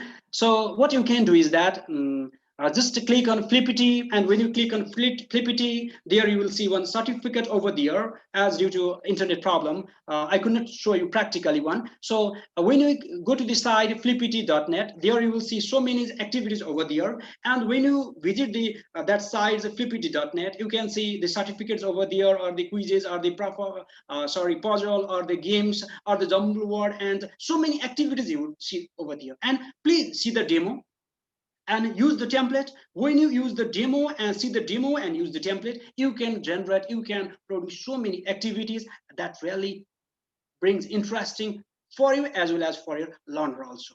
So by saying this thing, let me go to another side. If Flippity is not working, let's not worry, because we have so many tools, more than 20 tools. I'm working as ambassador of more than 20 tools. So it depends on which tools to use for you.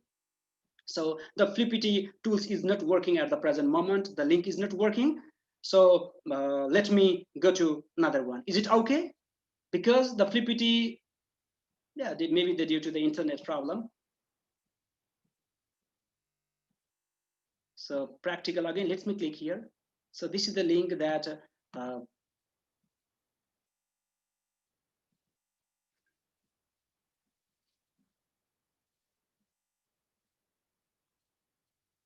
so yeah, the link is, if it again doesn't work, then I won't waste my time over here. So all the educators, let me go to another tools. Yeah, time is over for Flippity. Now, here I don't have that tools. Instead of Flippity, okay, let me use one web tools or website that allows teachers to create grid to facilitate video discussion. Sometime our learner, in the case when our learner could not write the answer, in that time also, let's have some tools. Let's see some web tools that through the recording videos, our learners can provide us, or they can speak, they can send the videos to us in the discussion forum too.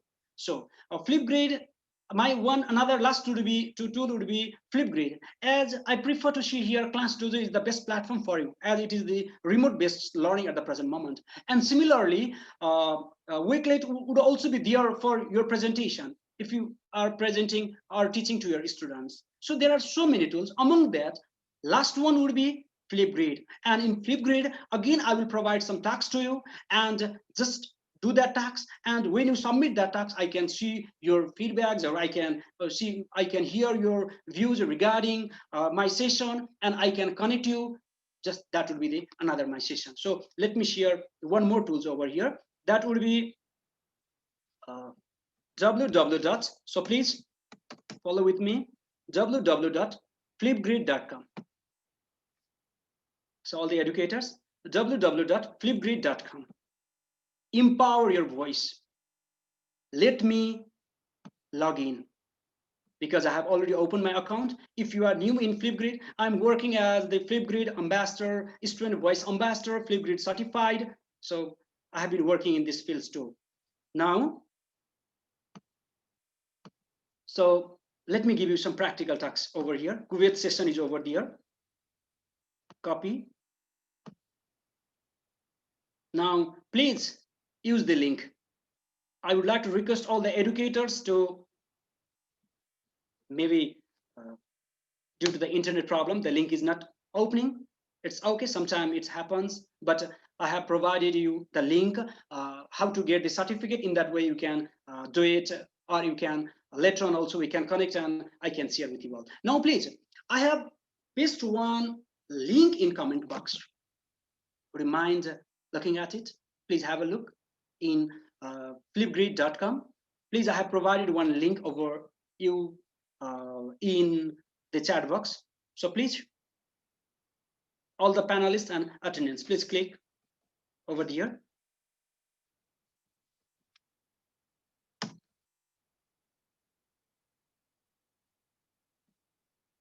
So please click, and if you don't have that, Flipgrid is also one app that allows teacher to create grid to facilitate video discussion. The main purpose is that one.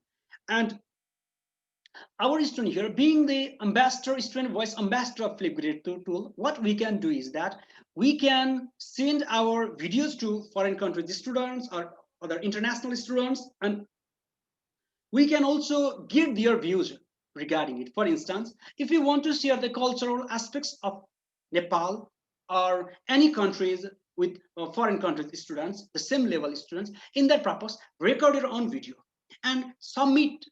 And when you submit, then the American, US students or the Australian students will also share regarding their culture sites. So when they share, then what's happened? We can have the rapport, they can build the rapport relation. And from the Flipgrid, one can be the 21st century global educators. They don't have to be limited within their territory. They can be the global citizens. So this Flipgrid helps to connect the international educators as well as international students, and we can share our thoughts, feelings, expression, and so many things. So in that way, we can use the Flipgrid. So if you don't want to have the interaction with the foreign educators, then that's not the problem over here. You can provide some videos to your students, provide them code, and through that code, your students can send you or respond to you, and we can have some learnings. Really, this is also the important for all the levels of learners. So we can use from university level to those students who can speak. So now let me share chat in chat box. Yeah, it's working. Yeah, thank you. Yeah, introduce myself. Yeah, please. Subhash Adhikar. Yes, it's working for me. Thank you, sir. Yeah, click the link and introduce yourself. So please just introduce yourself. Just share your name.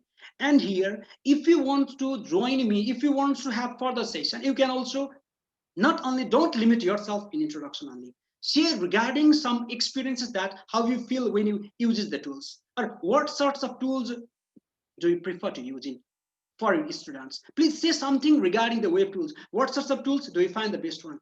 Among that, my earlier introduction, which tools do you prefer to use, or which tools you feel that you want to use it? So you can write the names, or you can see that name orally also, and later on I can see the comments over of you, and I can support you in upcoming time also. So don't forget to share name and country, so that we can connect and we can have the further session also. As being Microsoft Innovative Educator, expert and trainer, my major task is to connect with globalized or connect with international students. So I have been doing these things. More than 155 plus session in international platform I have already presented. So through this Flipgrid also, we can have the rapport relation, we can know each other, and we can share our ICT journey in upcoming time too. So is the tool working? Let me see here in chat box. Yeah, thanks a lot. Send feedback. Okay, please. How can we give the today's video? Sorry.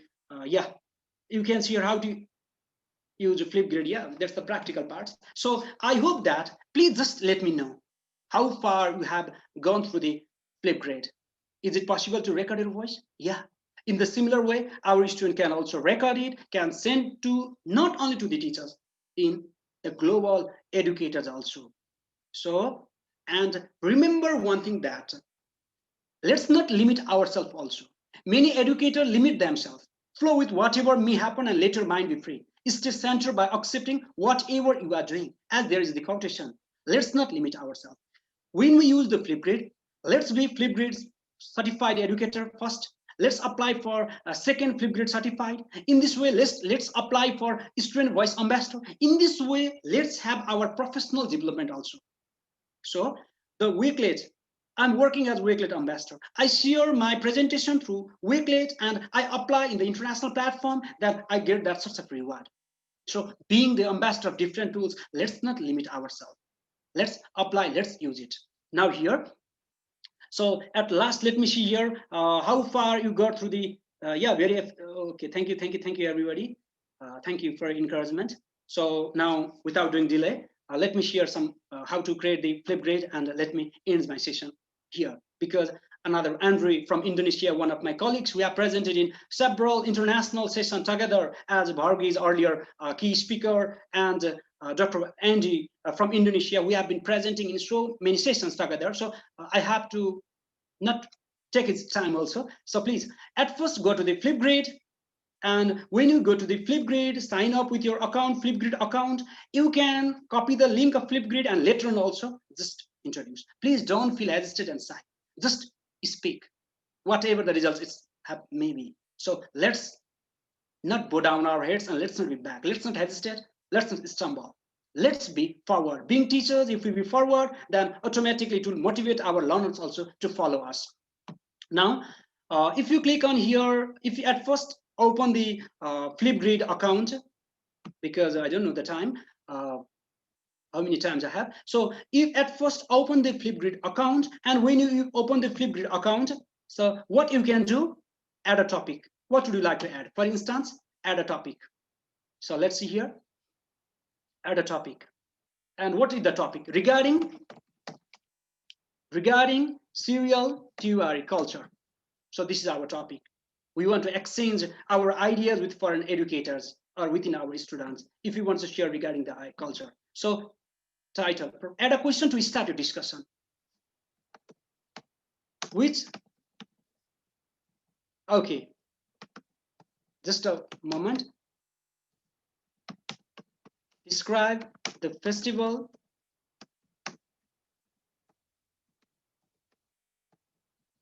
you like. Okay, just for the sampling purpose here. So how many minutes would you like to keep recording time? So how far you think that your learners can speak? 15 seconds, 10 minutes, 5 minutes, 1 minute? Okay, 1 minute and 30 seconds is over for our learner. And in which form do you want to get? Image form, graphic form, in emoji form, in Bonsi form, in Wonderpols, in Nearpod, in Wakelet, in Cloud. These all are the tools that I'm working as ambassador over here. So record a video. Just record a video yourself. At first, record a video. Which culture do you like the most? And when you record a video, your learner can see it, and they feel that, yeah, my teacher is speaking in this way. So let's try to speak. It supports them. And after you complete, just click on create a topic. So why it's not working? Because I did not choose any forms here. So if you click on record a voice, so now I don't want to record it. At first, you have to show your demo, as you have to record it, or you can choose any other platforms regarding Nearpod or any other. So let me close it. So this you can see over here. So I can say something regarding the culture, and I can send the link to my students, and as I speak, they can record it and they can send to me, as well as they can send to the international other tutor or the educators. So in this way, we can do the Flipgrid. So this is the best way for assessment purpose, for improvement purpose. So all the tools, it depends on how we use it. In this way, by saying this thing, I would like to end my session here. So because it's time for my colleagues Angie. So thank you everybody for your attention and for your time. So you can mail me if you get any queries regarding my mailing address is over here. Yeah. So now over to Dr. Ahmad Al-Qatan. Thank you. Thank you, Pipas, for informative and useful speech. And I know there's many apps and other like Kahoots and other software that they didn't have time to present all of them, but as our conversations today's ago, that will have a special session again with you. You will present more apps for everyone, so we can know more and more about those sessions. Thank you so much, Mr. Pepas, and we'll go from Nepal to Indonesia, but we will take just Dr. Andy. Just let's give everyone just 1 minute just to relax and have a break, just 1 minute, and then we'll start again with Dr. Andy. Thank you so much. So we'll start again with Dr. Andy after 1 minute. Yes, virtual coffee break. Okay, now brother, your turn.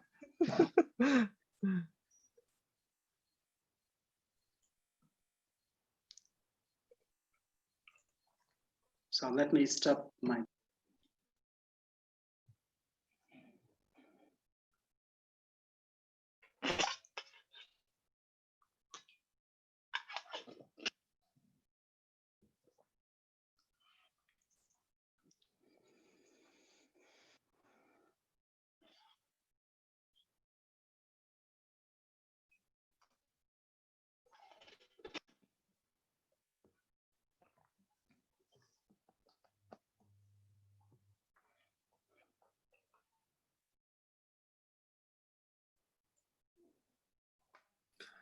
Many audience ask about how can we know about ITAR group and what is the next webinars, what is the next conference or workshop.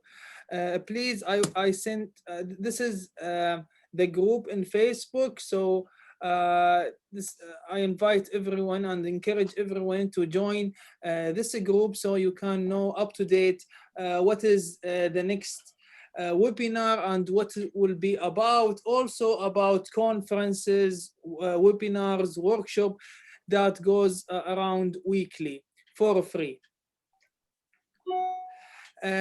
For who's asking about the certificate, for today's certificate, that it will come from Youth News Network, the government from Kuwait, Kuwaiti government. Don't worry, there is no link for registration. I have all the names that attend today's workshop from beginning until the end. So don't worry about this. So there is no link. For who's asking, they don't have Facebook, also don't worry. This is the whole accounts from LinkedIn, ResearchGate, Facebook, Twitter, Instagram. Also, there is another link for YouTube.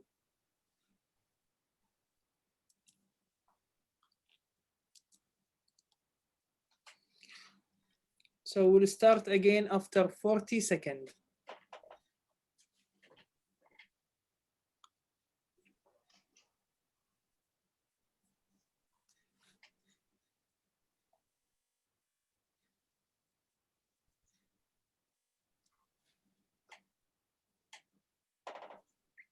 As I said, the certificate, you will receive it around 1 week from today, so don't worry about it. I have all your emails and names, so don't worry about it.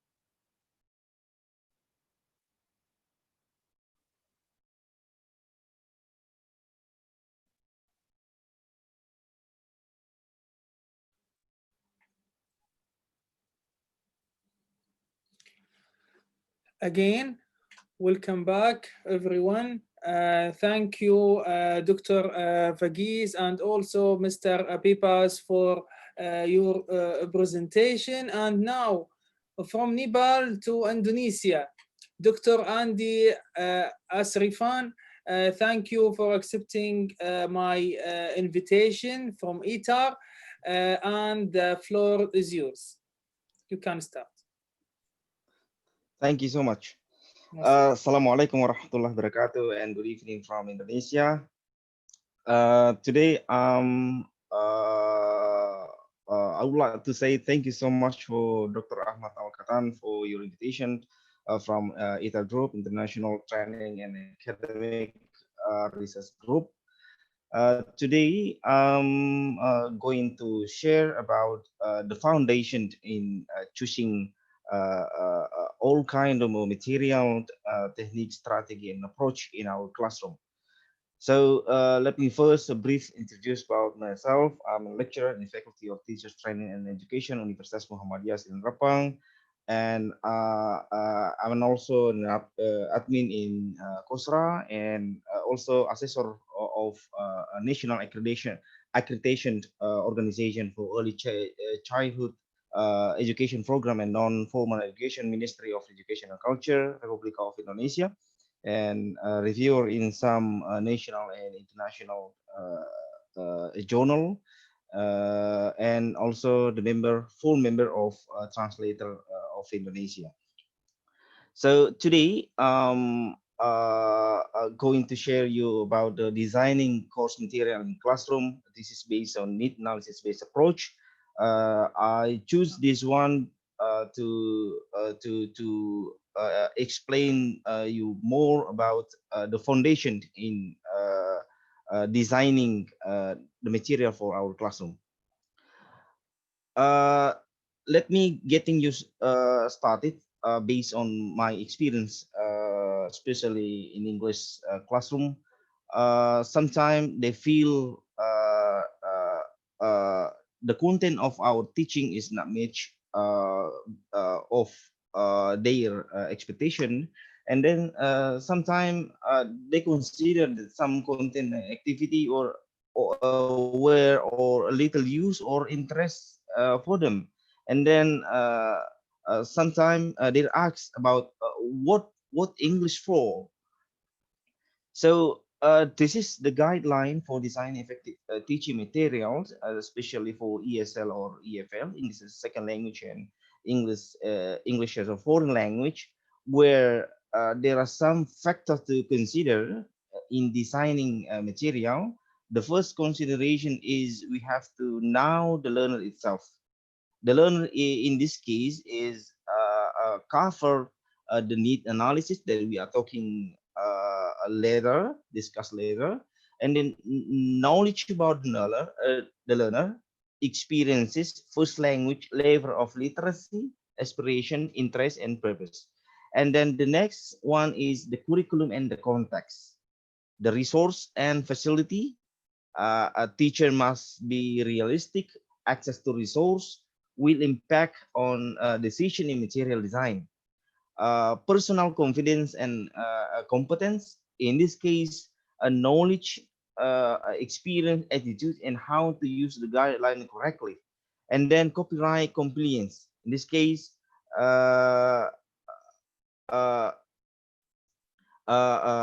restriction, implementation, and awareness. And then the last one is time. In this case, sharing the material, working in team, and organizing the material. So this is the consideration before we designing the material for our classroom, especially for ESL and EFL classroom. And then the guideline is here. I put from some theory. There are 10. The first is the material should be contextualized. The material should stimulate interaction and be generative. The material should encourage learner to develop learning skill and strategy. The material should allow for a focus on form as well as function. and the material should offer opportunity for integrated language use. The material should be authentic, and the material should link to each other to develop a progression of skill, understanding a language item. ELT material should be attractive. Material should have appropriate instruction, and the last is material should be flexible.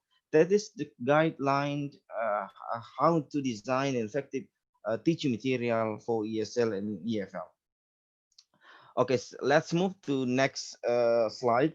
This is some problem that I think most of the teacher found this problem in the class, especially based on my research, that most of the lecturer and teacher found the student are bored in the classroom, because sometimes our especially in elementary, junior high school, and senior high school, you know that in education system of Indonesia, we started from kindergarten 1 to 2 years, and then in the next level, elementary school, we have a 6 year, and then junior high school we have 3 year, and then senior high school we have 3 years. uh, uh, sometime sometime the English subject is put in the last, or in the last section of the class in every day. So for example, in the 2 p.m.s or 1 p.m. So I think the situation arise that the student can feel lazy, and then hungry, and then sleepy like that. So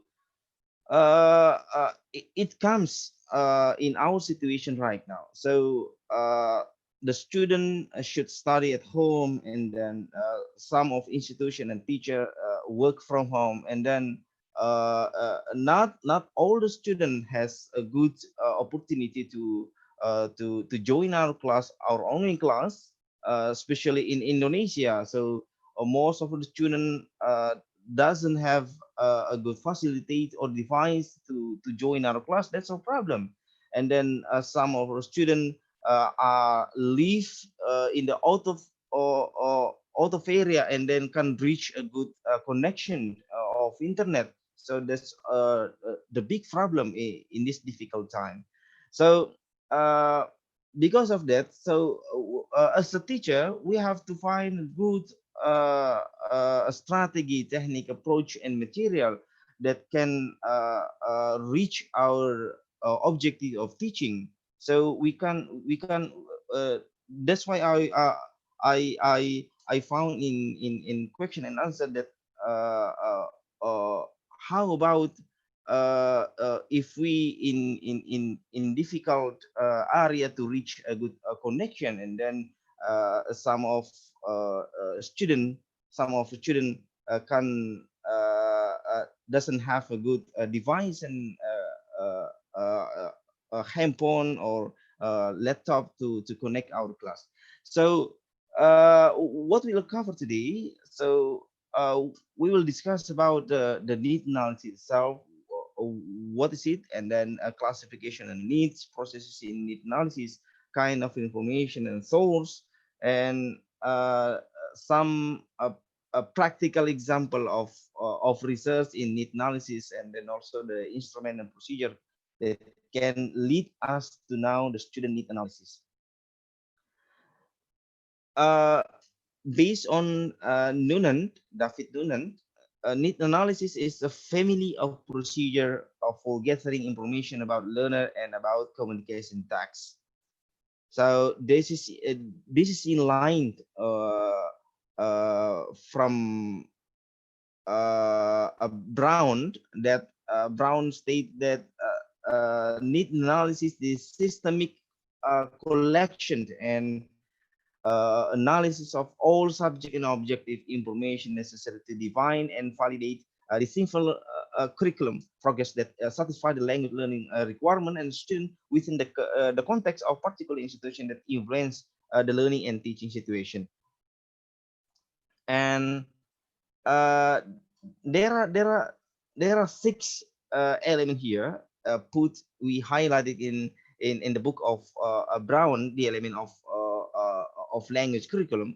The first one is systemic. Need analysis is systemic one, and then the next is need analysis guided to find out the information about the student needs in the classroom. And then the next one is satisfy language learning requirement and then particular institution. Uh, Another statement is need analysis is optimization of language teaching and learning. Need analysis is defining characteristic in the field of languages for specific and academic purposes. And the need analysis here is the systemic investigation of needs for the design of language course. So there are three level of participant in the context of especially in ESP. ESP is a kind of a subject or component in ESL and EFL, that the level of participant that can help us in getting data. The first is from the primary stakeholder. Primary stakeholder here comes from our student, comes from our lecturer, and then also the primary book that that the lecturer use at the right time. And the second is from the secondary stakeholder, and then the third level of stakeholder. So the need analysis, the first one here, get ready to do need analysis. The first is establish the purpose of analysis, and then the limit the student population, design it open approaches and syllabus, and then select the method of collecting data. And the next phase here is do the need analysis research, where we collect the data from interview or a questionnaire, and then we analyze the data with through the triangulation data, and then we interpret the results of our research. And then the last one is use the need analysis results. Here we determine our objective, evaluate and report on the analysis project, implement decision upon finding regard material strategy and etc. And the last is decided on further into for ongoing curriculum evaluation. So the need analysis trend here, as we know that this is based my reading in uh, uh, in ESP book based on Hutchinson and Water. Uh, there are two trend in need analysis. The first is a target situation and then learning situation analysis, where we started from the target situation. Target situation is we identify what the learner should ideal now and able to do in the study situation they wish to enter in advancing. And then in the learning situation analysis cover discourse analysis, where this is the description of the language used in the target situations. And then present situation analysis here, identification of what the learner do or not now and carry not do in relation to the demand of the target situation. And the learner factor analysis here identify of the learner factor, how they learn and their perception of needs and want in relation to the course. And the teaching context here, identification of factor related to the environment and which in course will run, and what course and teacher can realistically offer. And the last is task-based analysis. Here is identification of task target tasks first, and then representative sample of target discourse or language used for the accomplishment of a target task. Here some critical issue in need analysis. I highlighted here. There are five critical issue. The first one is a different stakeholder, and the next one is neither universal nor everlasting, and then triangulation research methodology, and then the last one is need analysis is the fundamental to curriculum renewal, course and syllabus design, material development, and methodology updating. And the last is need analysis favor the integration of disciplinary program. Let's come to the first highlight here.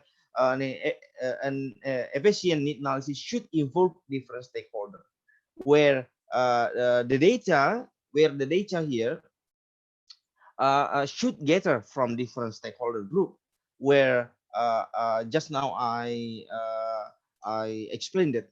There are many group of stakeholders that can help us in getting data about the need analysis. The first is coming from our student. The next or alumni. Sorry, alumni, and then some our stakeholder group come from the leader of our in our institution, from the alumni who work in different area of their job, and then the different party may be concerned with different needs, and then diverse participation shows will provide a more complete picture of the whole state of needs. And then student alone maybe not a reliable source of information because they are not fully with teaching context. And then the last needs are jointly constructed between teacher and the learner. And then the next highlight about the critical issue here, needs are neither universal nor everlasting. Here I divide it into three components. Needs vary across educational context, discipline, and student group. And then need analysis cannot be generalized. And then the far-reaching expectation of today globalized society contributes to the identification of global needs. And then the next is an efficient need analysis should be systematic and based on triangulation of research methods, gathering data gathering technique and sources. Need analysis through non-empirical ways, such a questionnaire, are considered technique that should be avoided. And then instead, need analysis should be conducted with a mixed methodology approach, qualitative and quantitative research methodology. And then the use of multiple sources, multiple methods, and multiple round of data and are important to build consensus and to support the reliability and validity of the needs analysis. And then the need analysis is fundamental to curriculum renewal, course and syllabus design, material development, and methodology updating, where EAP or English as academic course should be not only be skill-based, but promote the development of subject-specific vocabulary, for example, vocabulary, and be customized with the core subject in mind. And then should be foster learner-centered approach, self-direction, and greater autonomy. And then the course should link learning target to the discipline and professional and profession, particularly regarding oral communication and task attainment.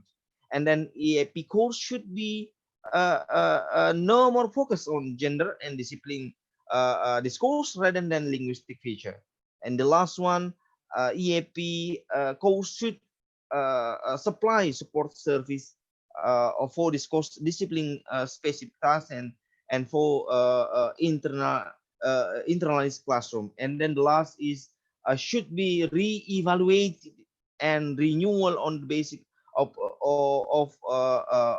proper need analysis and change regarding learning objective, teaching method, material should be applied. And the last one is need analysis favor the integration of EAP English as a academic purpose with disciplinary program, where we have two way of high integration of EAP course. The first is implementation of skill-based approaches, and then the strengthening of vocabulary and text that match core subject. Each EAP here, a course require its own needs analysis in line with its own discipline program.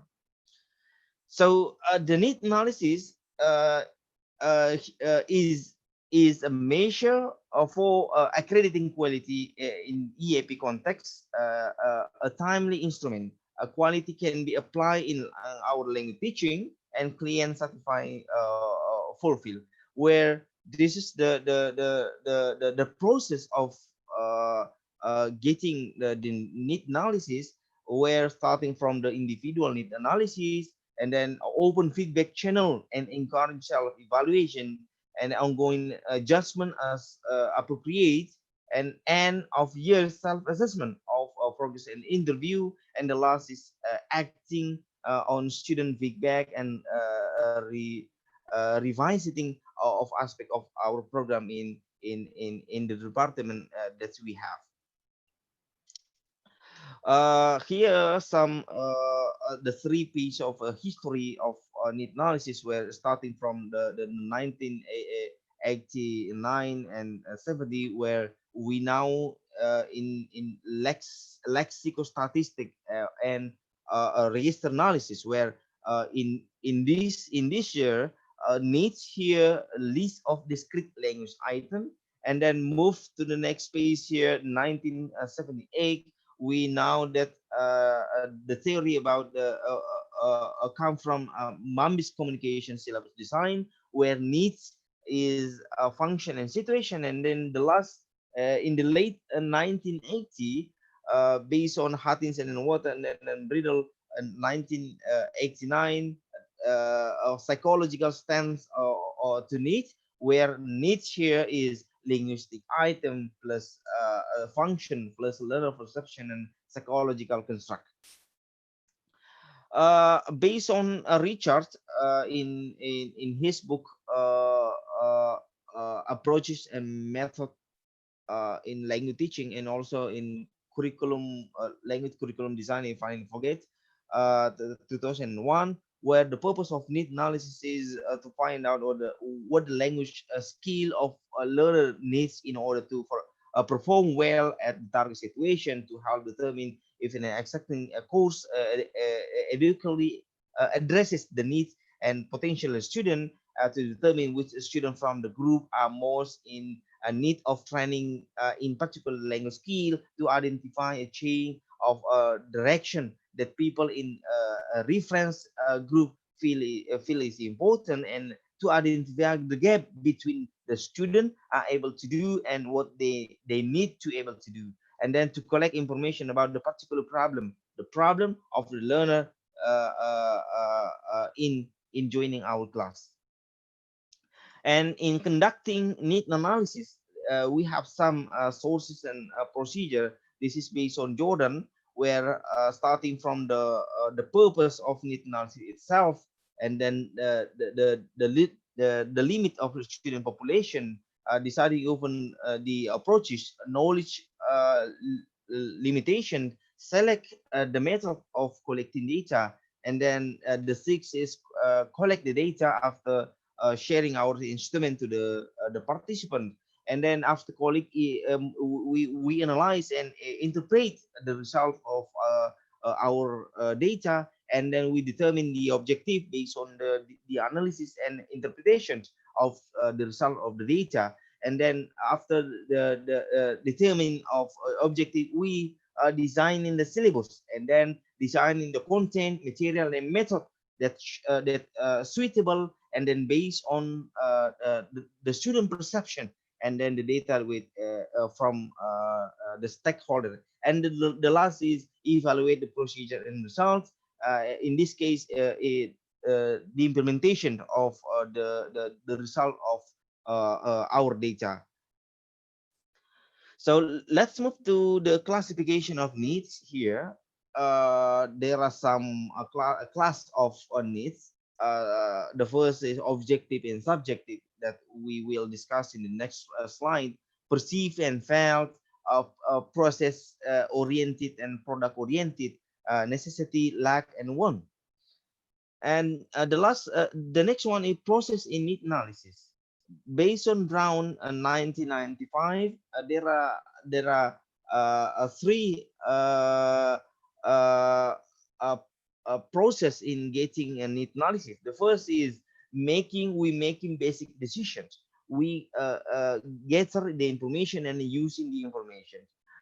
In decision making, there are three kind of questions that can lead us to get the data. The first is who will be involved, and then what type of information should be gathered in our need analysis, and then which viewpoint should be taken.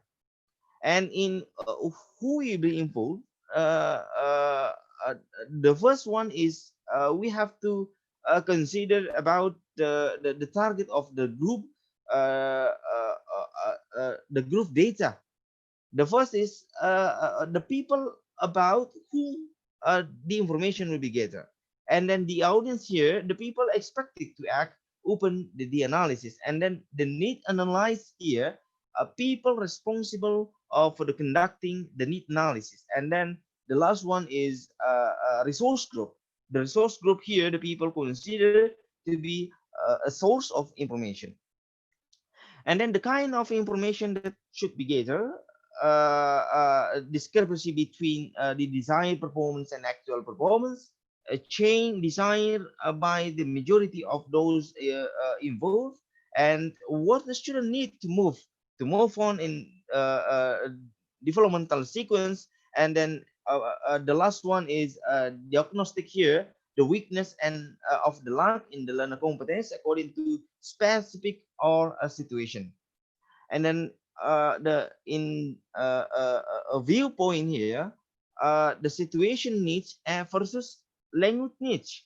We will discuss later in the practical research in need analysis about the situation need and language needs, objective and subjective, and then also the viewpoint about what is the student linguistic content and learning process that they prefer in our class.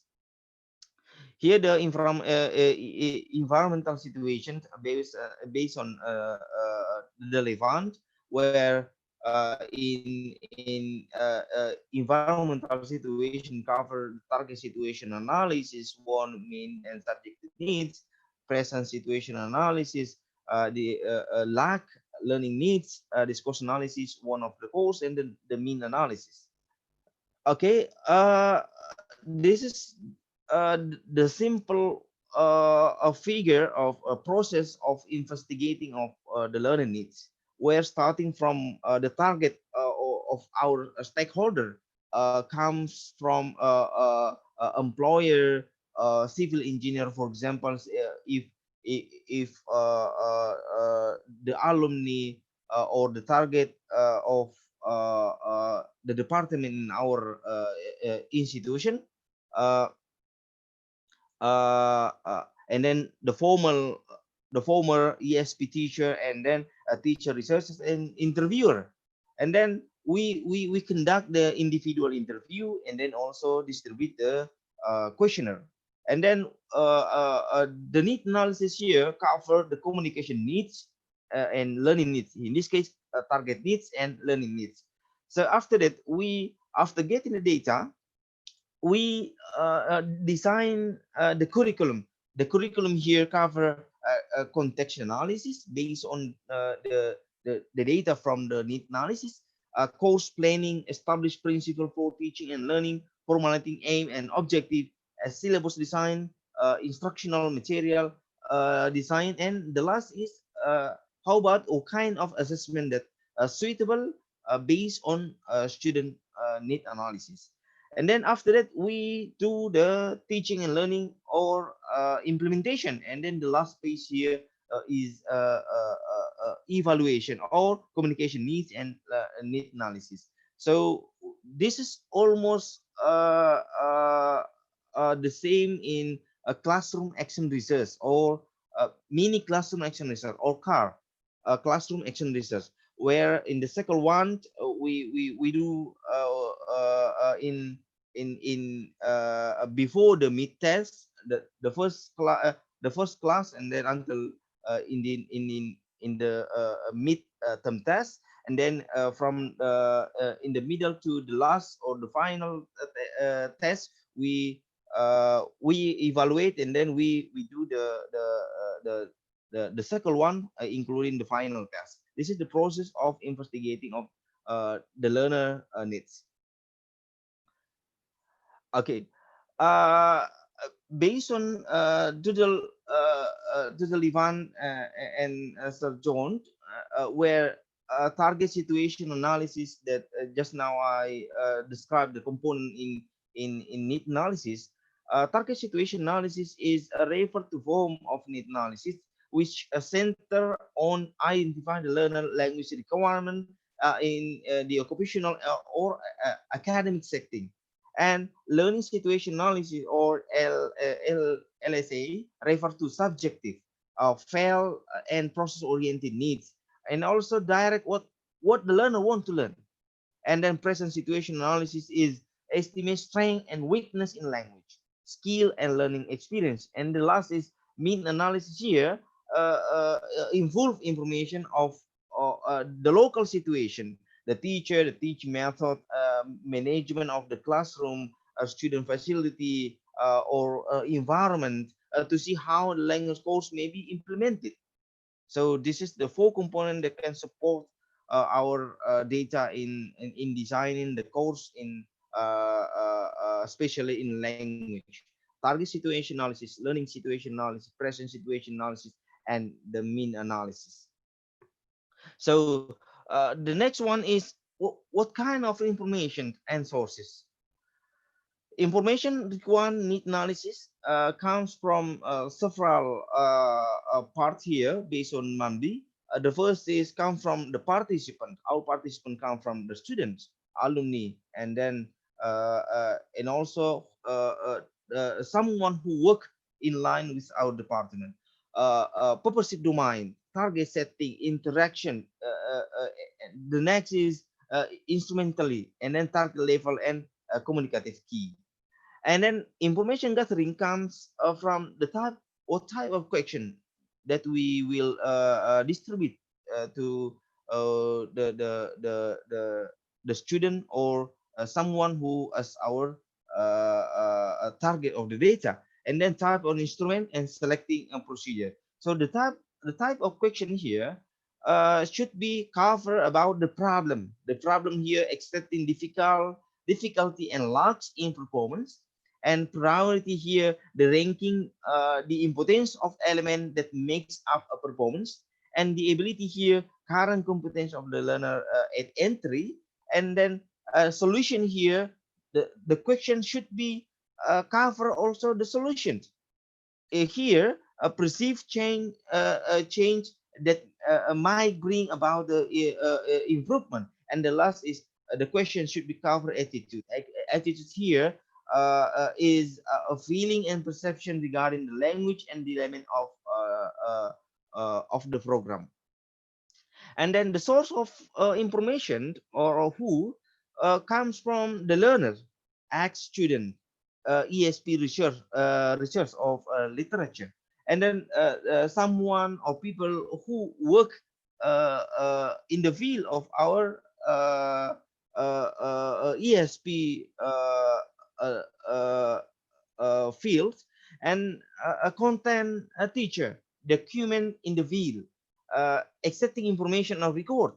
And stakeholder here is a client or employer, ESP research, and native speaker in the target of context. So the last one is instrument and procedure.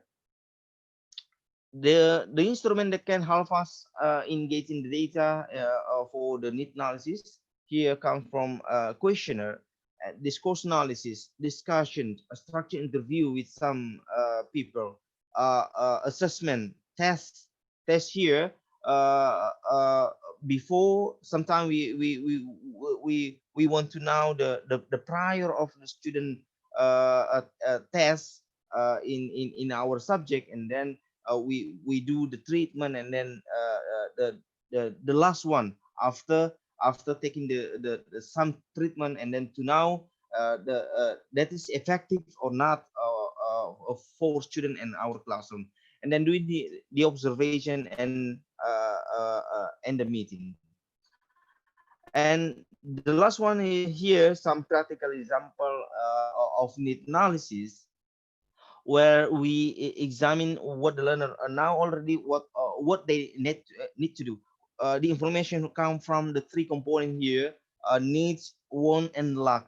Needs here, what is the necessary in the learner use of language, and then the lack here, what do the learner lack, and the wants here, what do the learner wish to learn.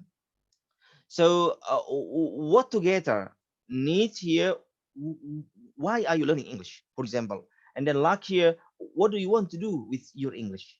And then one here, how will you learn and use English in the future?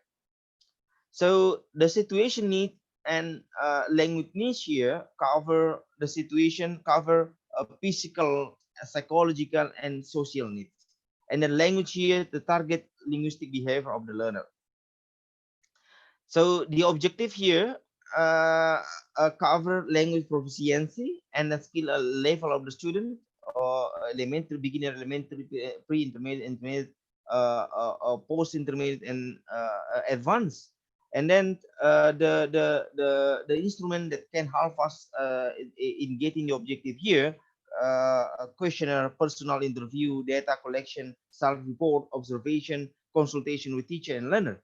And then the subjective here, this is about the want, design, and expectation in learning English, especially in, for example, in English. And then the instrument that can help us engage in getting data about the want, design, and expectation are list and scale, a questionnaire, and interview. So the linguistic content here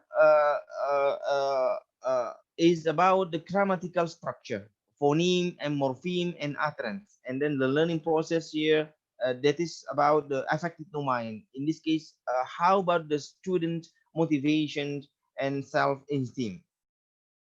So here the type of information, that is the problem, priority, ability, attitude, and also solution based on the Brown.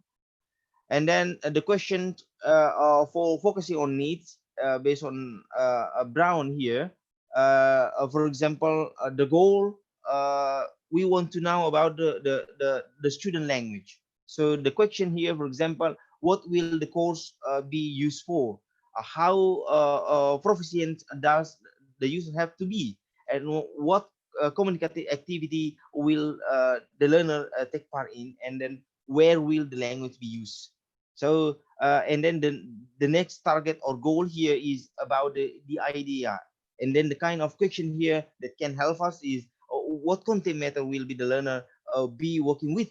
And then the skill here, how will the learner use the language, under what condition will language be used, and then who will the learner use the language. And then the last one is a text here, what will the learner be used to do. And then what language use is the learner already familiar with. So here the deciding kind of information choosing instrument, where the previous slide I showed that there are three kind of information that can help us in getting the needs of a student in our classroom. The first is lack here is about the information about the student. For example, one component of a language writing skill. So the question is, how can we know the student prior in writing skills? So surely, exactly, we give them the test of writing. For example, test in kind of test narrative, descriptive procedure, and so on. And then the next one is needs. Needs here the information about what the student needs to learn. Here, a test and observation or question can help us to get data about the student needs. And then the last one is one. One here is about the information about how they will learn. So interview and questionnaire can help us to get the data about the ones. So here the sample of finding of our need analysis where about the lack based on the test, we found that the student are lack of punctuation in terms of writing, and then student are lack of vocabulary in terms of writing. So this one we will help us in designing and as our consideration in choosing a material approach, a strategy, and technique in our teaching in the future. And then about the needs here, we found that the students are eager to learn writing, and then they want more exercises. So they do not need a more lecture like this, but they want more exercises. We guided student how to the step in writing and so on, and then they want more exercising, and then more feedback. And then the last one is about the one. Once here is we got from interview and questionnaire, we found that the student used to learn with coursebook. So that's why they eager learn writing through a coursebook. And then the student do not mind using authentic material. This is based on the student want and needs.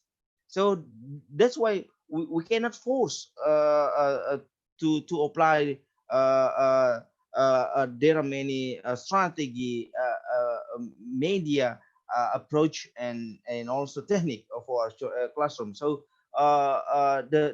the core one is, or the basic one is, we have to analyze the student need to deliver our material in the classroom. So the last one, this is the conclusion that based on Hutchinson and Water, where this is the model of a learning center course design. We're starting from identify in need analysis. We starting from identify the learner. Identify the learner here. We analyze the learning situation and analyze the target situation. In the two here, we combine with the theoretical view of learning. We have to consider the student learning style, and then multiple intelligence, because based on Howard Gardner, there are 8 multiple intelligence. So some of our students are eager learning through kinesthetics, through naturalist, through mathematics and so on. And then after that, we identify their in analyze learning situation. We identify the attitude, one positive potential of learner, and then identify the needs, potential, and then construct of learning and teaching situation. In analyzing target situation, we identify skill and knowledge need to function in target situation. And then the two component here, we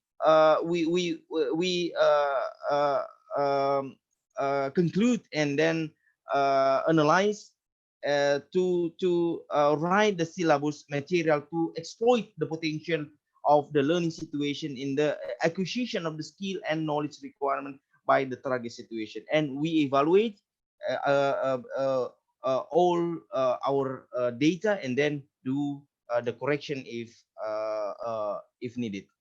Thank you so much for this time. Assalamualaikum warahmatullahi wabarakatuh.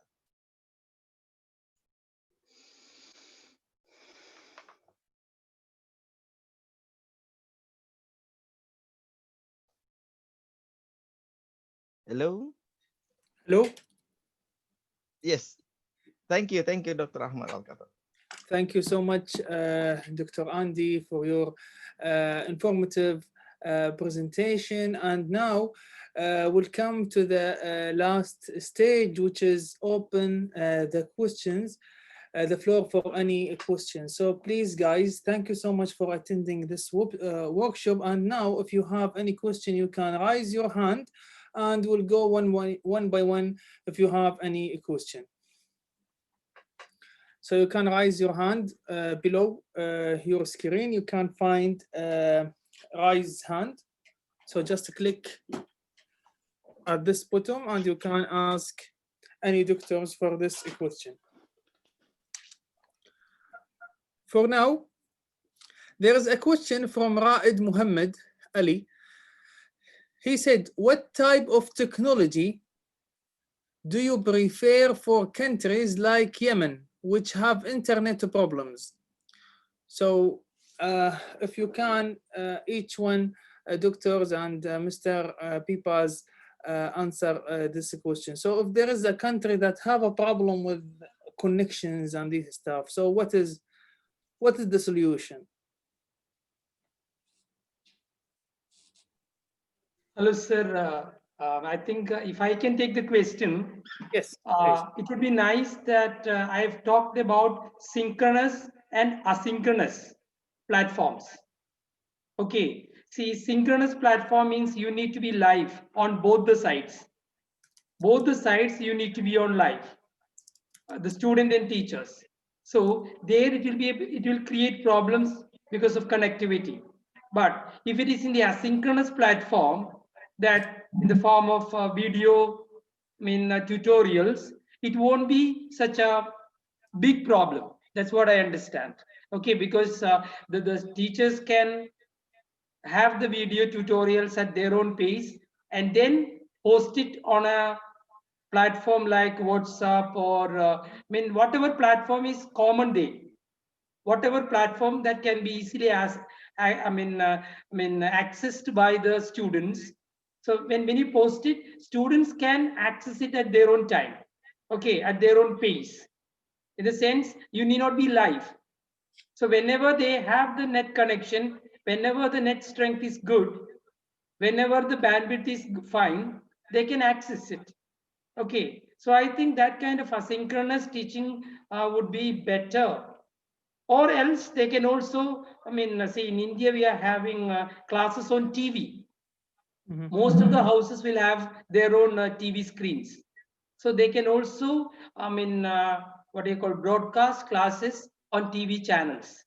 These are some of the ways to, what do you call, overcome this bandwidth issue, or else, better maybe with countries with digital divide. Is what I think so. Thank you so much. What about you, Mr. Pibas? What do you think? Okay, thank you. Thank you for the questions. Over here, I agree with Dr. KG Varghese. Yeah, a synchronous mode of learning can be adopted over there. But let me share my own experience. I use ubiquitous-based learning management system. It may be the new over there. So ubiquitous-based learning management system, it works through intranet, as in those educators who raised the question. If you were in Dr. KG Varghese session, he had shared regarding the intranet over there in his session. So it's worked through the intranet, and due to the intranet, it's not so much expensive also. A student can connect within that intranet, and a synchronous and synchronous mode of learning activities can be done. So that is the one best platform that I have been using where the internet access is not good enough. So ubiquitous best learning management system. So I'm working a facilitator on it. And second part is, let me share you practically. Sometimes our students who can't connect with us lively, in that condition also a synchronous mode of learning web tools can be used. So like the Flipgrid, right? The Flipgrid can be used. Similarly, Nearpod can be used. CISA can be used. So Google Classroom, even Google Classroom can be used. Or if Google Classroom it's problem over there, then you can use the software web tools like Lesson Up, Class Dojo, that's for especially for the remote learning. And one more thing, if you want to present even the slide or the session, then why don't you use this way? So there are different forms that I have been using, and yeah, that's over. Yeah. Thank you so much. And Dr. Andy, what do you think? Okay, so I think based on my study and my research for several years, there are three a component that as our consideration in choosing media technical strategy, because there are no base material method strategy and approach in teaching. It depends on three kind or component. The first is who want to deliver it. In this case, the teacher, and then the second is the target of our class. In this case, our students, and then the last one is the environmental that where the media or the teaching and strategy or approach will be applied. So that's my answer, sir. Great. Thank you so much. Mr. Pipaz, there is another question for you about the softwares, apps that many, let's say, many universities nowadays, also schools, and many schools nowadays use this kind of technology like Kahoot and the program that you show us, and there is others, as you said. Can you tell us what is the 5 software which, or let's say hot 5 software that Okay. you I got would your question. get Thank you. Thank you all for the question. professor use it? Yes, Okay, please. but the question is really challenging. Mhm. As I have been using so many tools, so those educators raise the question. It depends on which level teachers you are, or which grade students are we teaching at the present moment. If you are teaching university level or high school or the basic level, so it depends. I can't give in a let's single say sentence. let, let's say let's Time say is. universities, Mr. Okay. Pepas, and far away from English right now. It's not about learning English. Like, let's say how to encourage student to the school. Like, for example, Kahoot. I use Kahoot a lot, so I can encourage students so they can make like competitive between them and see who will win and who will answer Okay, please. the question first, and this atmosphere. So if you can give us some of Okay, let me some generally give here as for those tools that have been used in my university. Moodle, that is the best learning platform for all the educators, right? So Google Classroom is also over there. So Moodle is the advanced one. You can use that one. If the internet is not good conditions, then Ubiquitous best learning that also you can use. And similarly, Seesaw would be the best platform. Seesaw, you can also record your voice and other things. And another one is Sway, that would be the best for your presentation. Similarly, Wakelet also would be there. So these are the softwares, these are the web tools, websites that you can use. Thank you so much. Also, sorry, there is another question for you. Is Type Quizard downloaded all over India and even on mobile? So is it work in mobile or just in computer?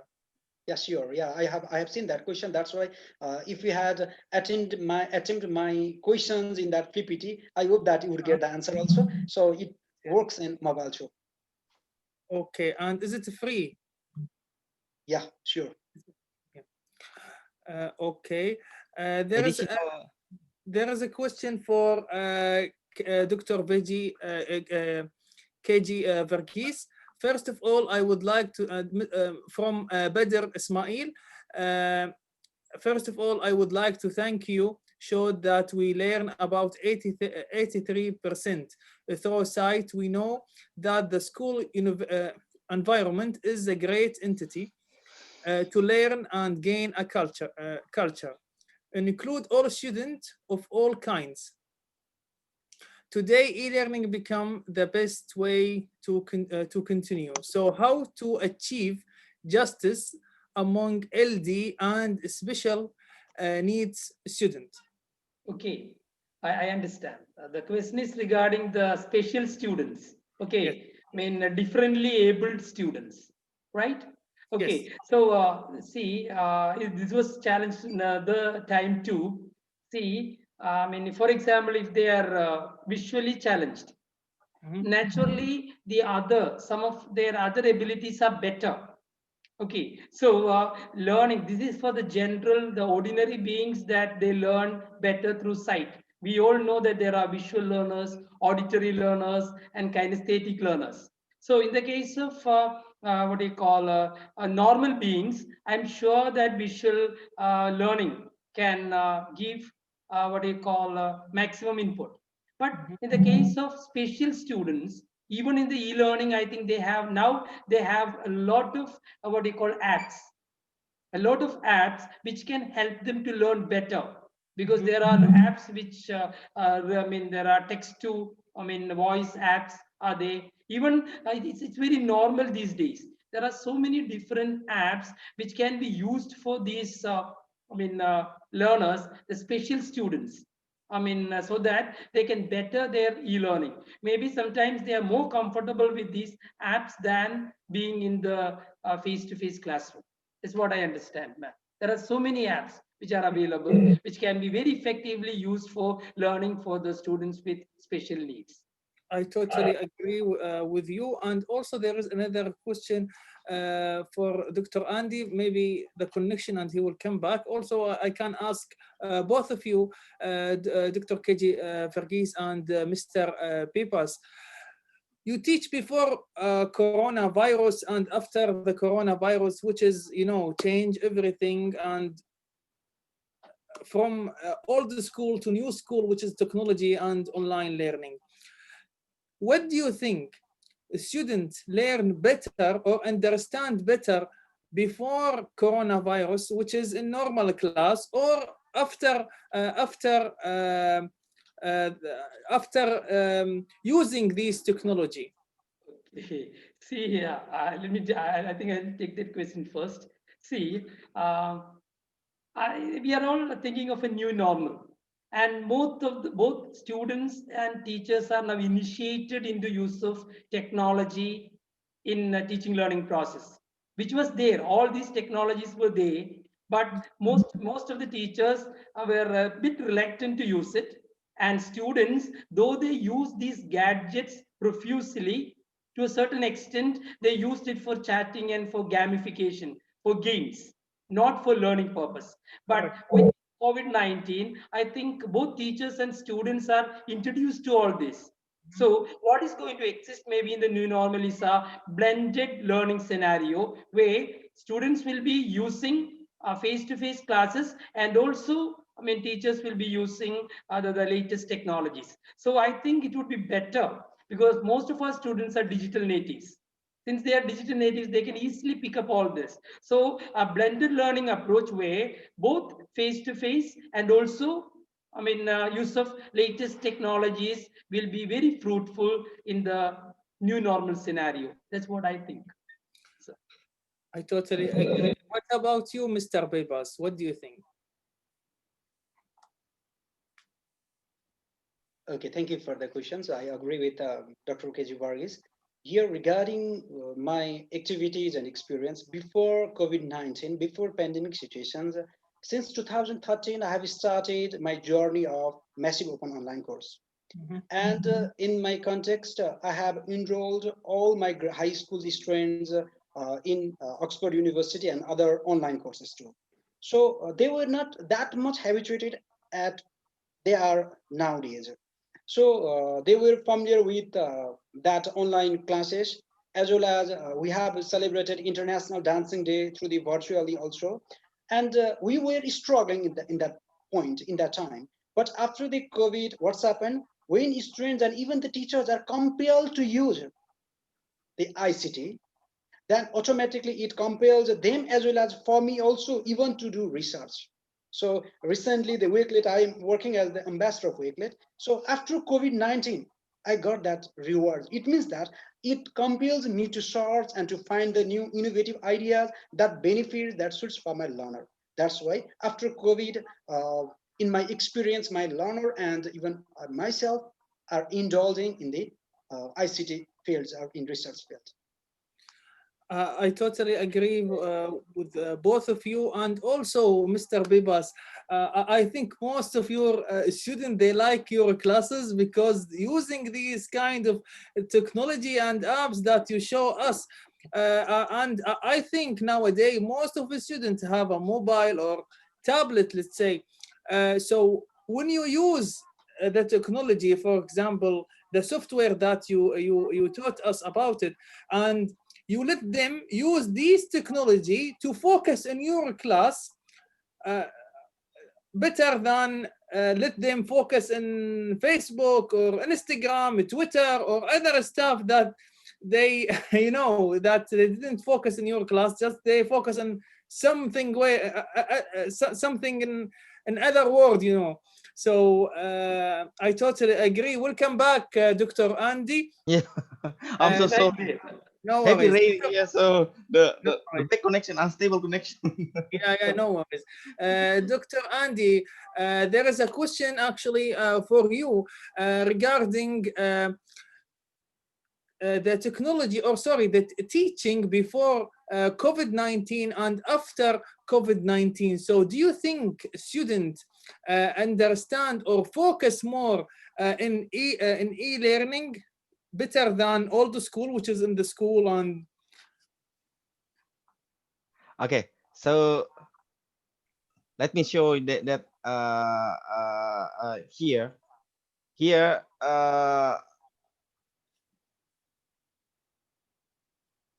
okay, uh I really agree that now we have to move and then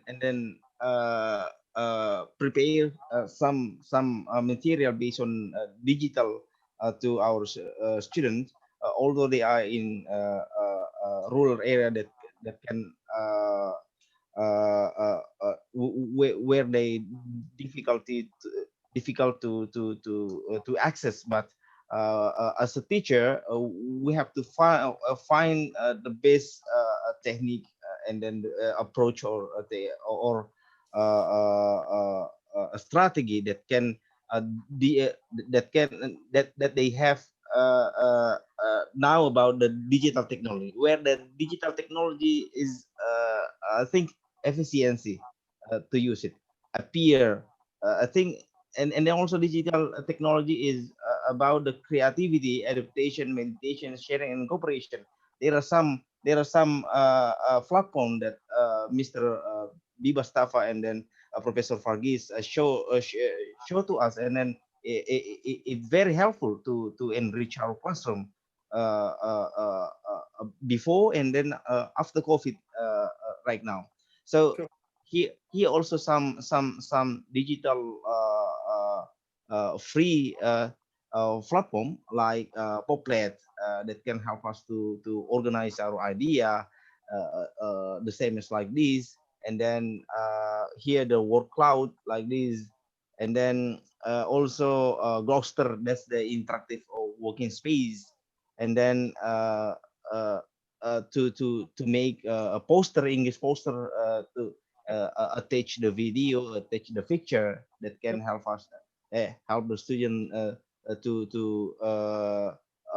learn. This Yeah. is we as a teacher design online, and then we serve to our student in offline. I think that that can help the student who cannot reach the good internet or device in learning. We can print out this one, and then the student who are in difficult situation, in this case in connection and then also device, can also learn about our classroom through Gloucester. And then learning application org like this, and also in Sailor org, but this one need a connection.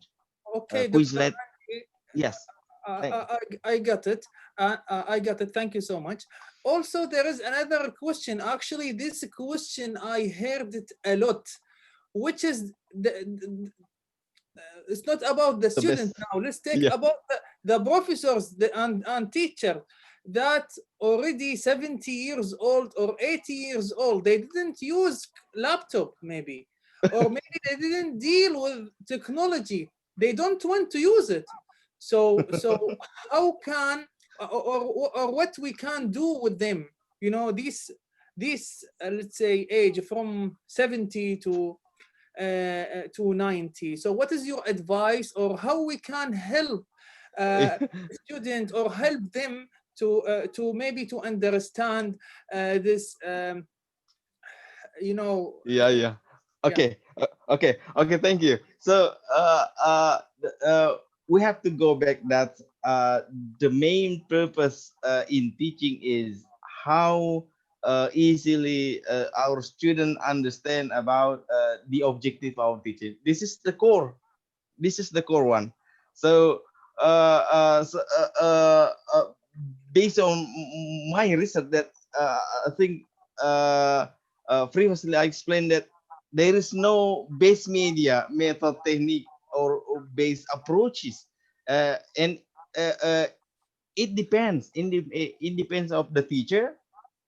They want to use the technology or not, and then we have to consider also the target of learning. In this case, the student.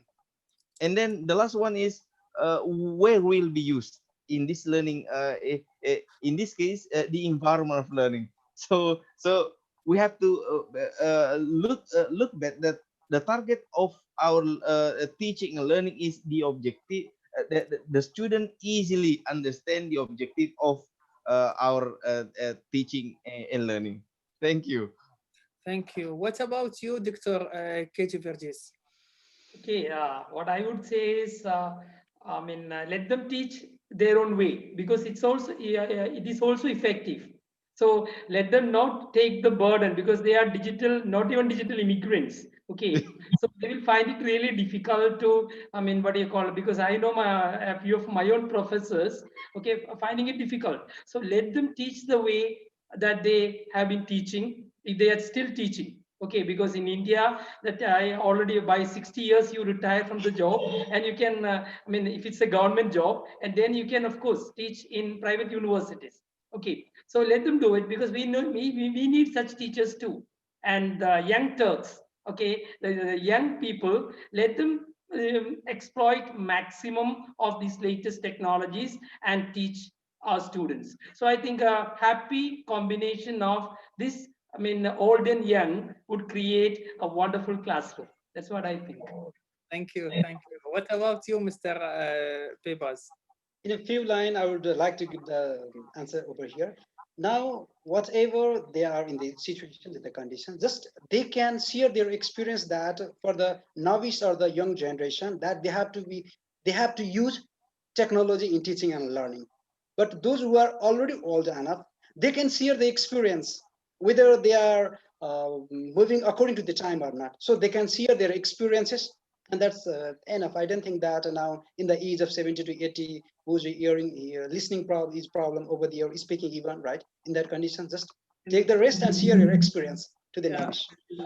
In Kuwait, we don't have like 6 years old and retire, as Dr. KG Verghese said. Yes. They can continue teaching, but we have this problem, which is they can't deal with technology. But what they did, the universities and college, they bring them a class with all technology, and also there is a staff. They can record them and everything, and also upload it in websites. So for them, as a professors and doctors in the college, they teach normal class, and the staff work is record and make sure everything is recorded and uploaded in website. Yes. In my suggest, I think it will be better if we use young, or let's say professor and doctor to teach, and use those age 60, 70, 80 years old, use their experience, so we can take their advice, and of course, like the long time that they taught students. Of course, they have their way or advice that they can help the young teachers, doctors, lecturer in their step. Also, there is another question about Dr. Hadil Ashur. What should we do with teacher refuse? Same question. Yeah, same question. Imam Masangad, what technology applied that is effective for slow learners? I think this question for Dr. KG Verghese, that he talked about the slow learners. So what do you think, Dr. See, when you think of slow learners, sir, slow learners doesn't mean that they cannot learn. They can, it takes time for them to learn. So I would say, as I said, asynchronous mode or video tutorials, which will be of help to them. Okay, and as Bibas said, LMS, learning management systems have in provisions for uploading this kind of video tutorials. So it will be there. So these students, they may not get the whole thing, or they cannot understand sometimes as fast as the fast learners. It takes time for them. So if you do it in video tutorials, these students can come back again. If they don't understand, they can come back again and again and learn till they understand it completely. So what happens here is a human teacher may get tired. So there also technology helps a lot. The students can come back to the class again and again, and till they understand, they can learn. So naturally, I think for slow learners, technology is as a real boon, a blessing for them. Because in the other case, in the face-to-face classes, once we give classes, it ends forever for the students and teachers. They cannot recall it or they cannot get it back. But technology, it is there, recorded. So I think this kind of technologies will help them to learn better. Many questions are also about disconnection, about poor connection or poor internet, what they can do, and during exam, for example, if the students say there is no connections and this stuff, what they can do. This is, I think, one of big problem. I think they face it in Kuwait, but Kuwait, what they did, and they taught the students online. Just an exam, they bring them on campus, so they can give them exam in Yes. campus, so they can monitoring. Blended learning, I think. But They there can are do also computer adaptive tests these days, sir. Computer adaptive tests, which are, of course, it should be monitored. Okay, it has to be monitored. So this computer adaptive test, and the time is also fixed. So they cannot do any manipulation. They cannot go and copy.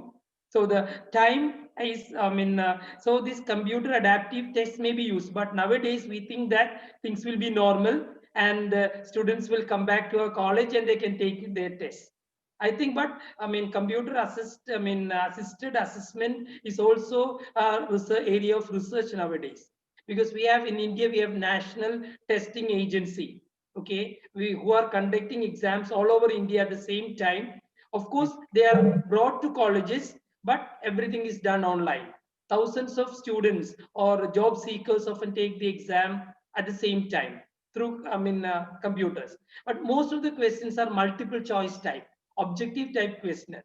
Okay, Great. that's what we are having it here. I have a question from Abdul Khaliq Tawaf.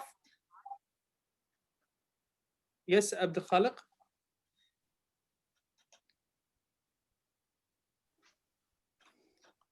Yes, sir. Hello, everybody. Yes. Hi. Hello. Hello, sir. Assalamu alaikum. Alaikum salam.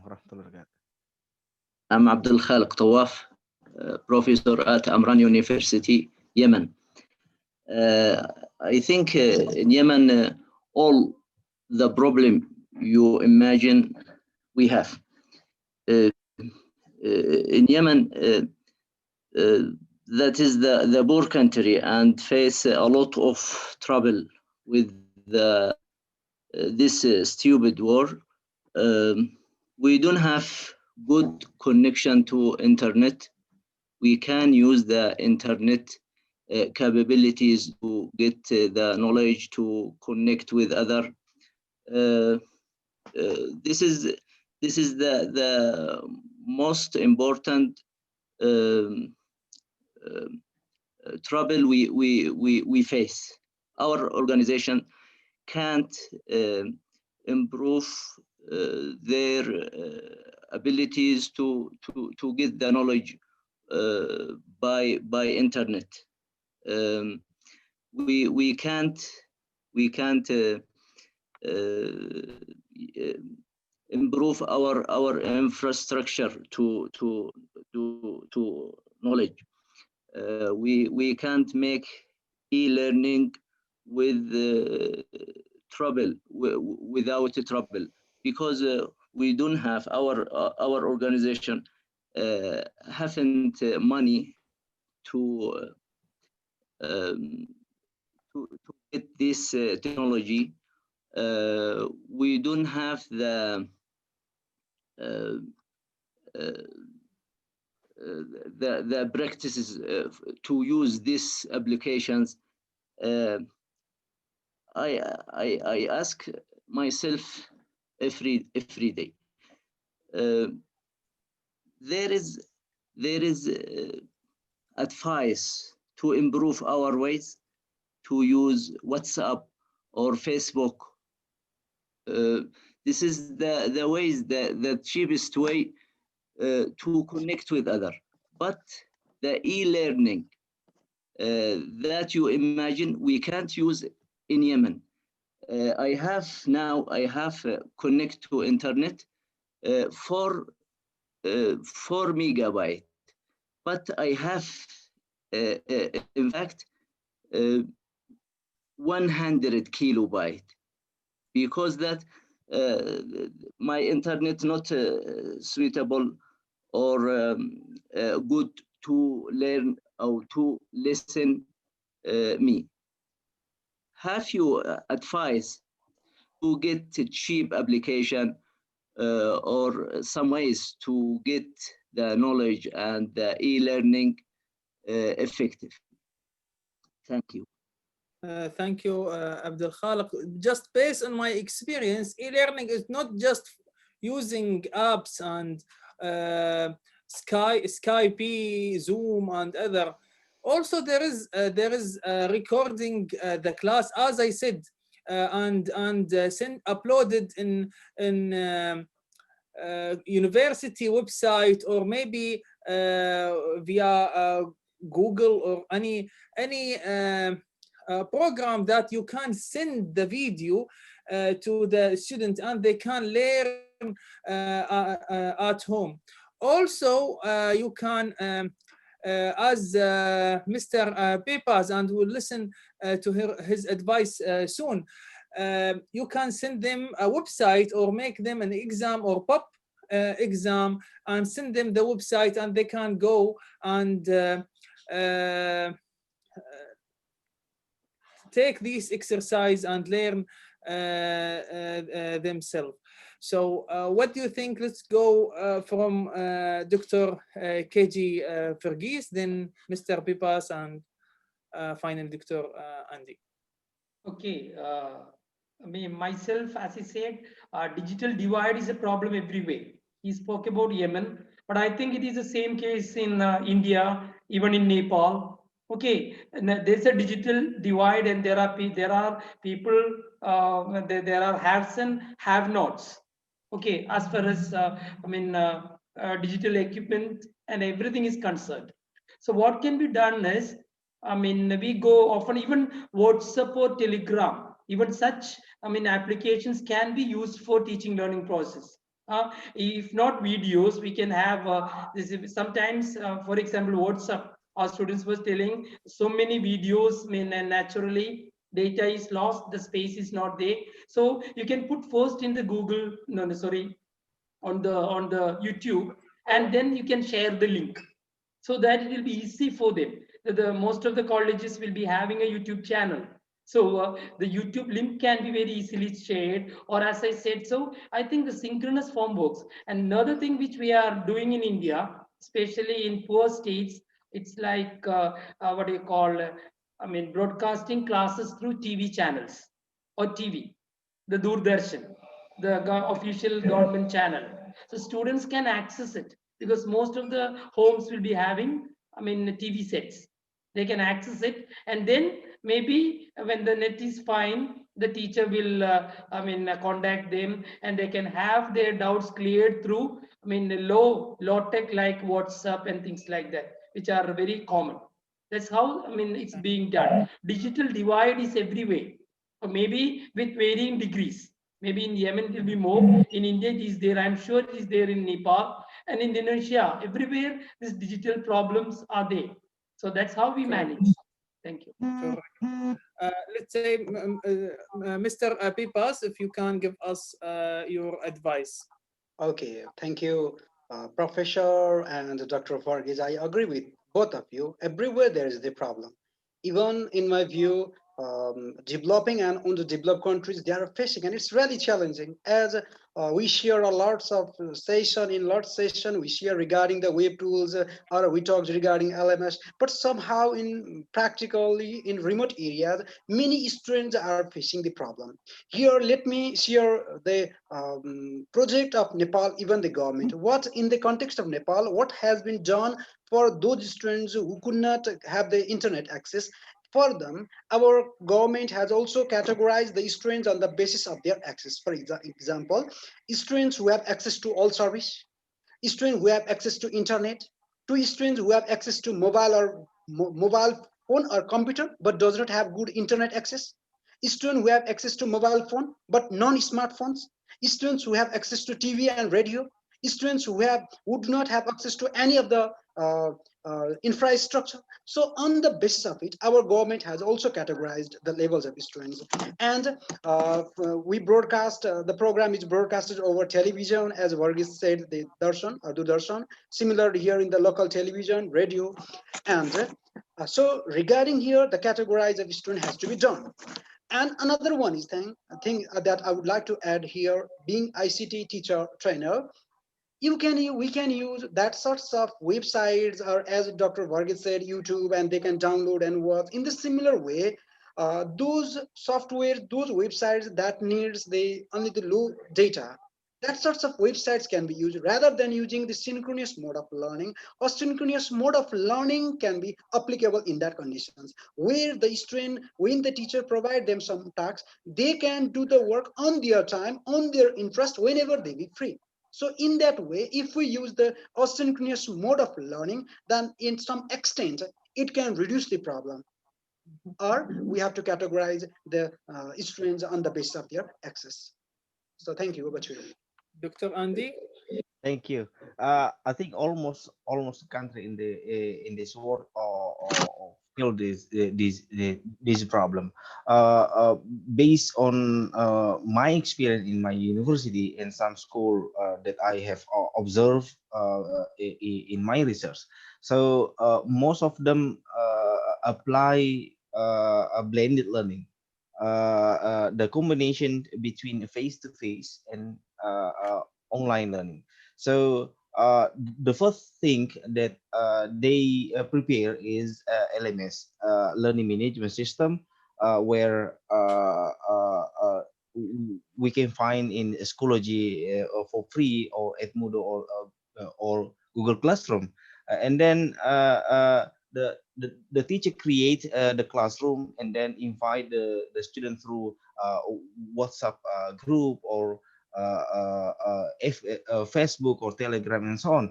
And then in the process of teaching, they consider to the student. Sometimes they use a Zoom, or for example, in one semester we have 14 to 16 meeting. So we have twice or three times for conference, like using Zoom, Google Meet, and WebEx. And then for the other meeting, we have WhatsApp Messenger, and then sometimes we record our teaching and then upload in YouTube, and then share the link to the student to learning our teaching. And then using Camtasia recording also. And then for the assessment or evaluation, uh, uh, we use Anates V4 to analyze the the the the the test that we share to the student, and then zip grade also, and then some tools from Google Form. That's for me in Indonesia context. Blended learning is the solution. The combination between face to face and also the e-learning. Thank you. Thank you so much. Also, there is a comment that someone, Mahdi Al-Maqsid, he said in Kuwait they use a program for monitoring an exam, monitoring student in exam called Microsoft Teams Stream and Insight. I don't want to take more time. I know the time difference between Kuwait, India, Nepal, and Indonesia. Yeah, what's the time Must now? be midnight here. Past midnight. Now in Indonesia is 15 at 15 a.m. Oh morning. my God. Tomorrow. So, yeah, yeah. No. Sorry for that. Friday. I know. Yeah, 15. I appreciate your effort and time. There is many questions, but I can't go because of the time limit. Thank you so much for all of you for accepting my invitation, and also thanks for the audience that joined today. Before we ending this, I want to show. There is a conference in the 26th of September about the Counting, yes. Yes, in accounting, 26th of September. I encourage anyone his major in accounting to send a paper, because just there is 2 days and will close or the deadline of submission papers in 12th of September 2020, and the conference will be 26th in September. The title of conference is International Conference on Contemporary Issues in Accounting, CIA 2020. So anyone want to join that, his major accounting, finance, or economic, can send his paper in drahmadalkattan@gmail.com. Also, I will share all my accounts if anyone want to join and see what is ITAR next meeting or next webinar or workshop next week. Thank you so much. And for next week, there is a webinar about your research career developmental pathway by Professor Hafiz Abdo in UK. Thank you so much. Thank you. Thank you. Thank you. Thank you. Bye-bye. Thank you. Bye-bye. Thank you so much. Thank you, Mr. Vivas, Professor Fargis. See you. Thank you. Thank Have you. a good Thank you, night. Dr. Andy, Dr. Dafa, and Dr. Ahmed. Thank you. Okay, good night. I have to say good Good night night. now. And it must be good morning for from Good Indonesia. morning from Indonesia. Okay, good night. Good night. Goodbye. Thank you. Thank you. Thank you so much. For the audience, regarding the certificate, don't worry about the certificate. As I said, this workshop, it's sponsored by Youth News Network, so they will send the certificate in 7 days to 10 7 to 10 days. inshallah. So don't worry about it. I have all the emails and names. So don't worry about the registration link. Thank you so much, and have a good night, and have a good day, Dr. Verghese. See ya.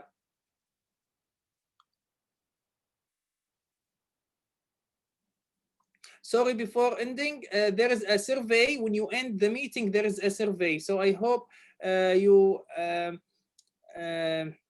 submit your survey. Thank you so much. Goodbye.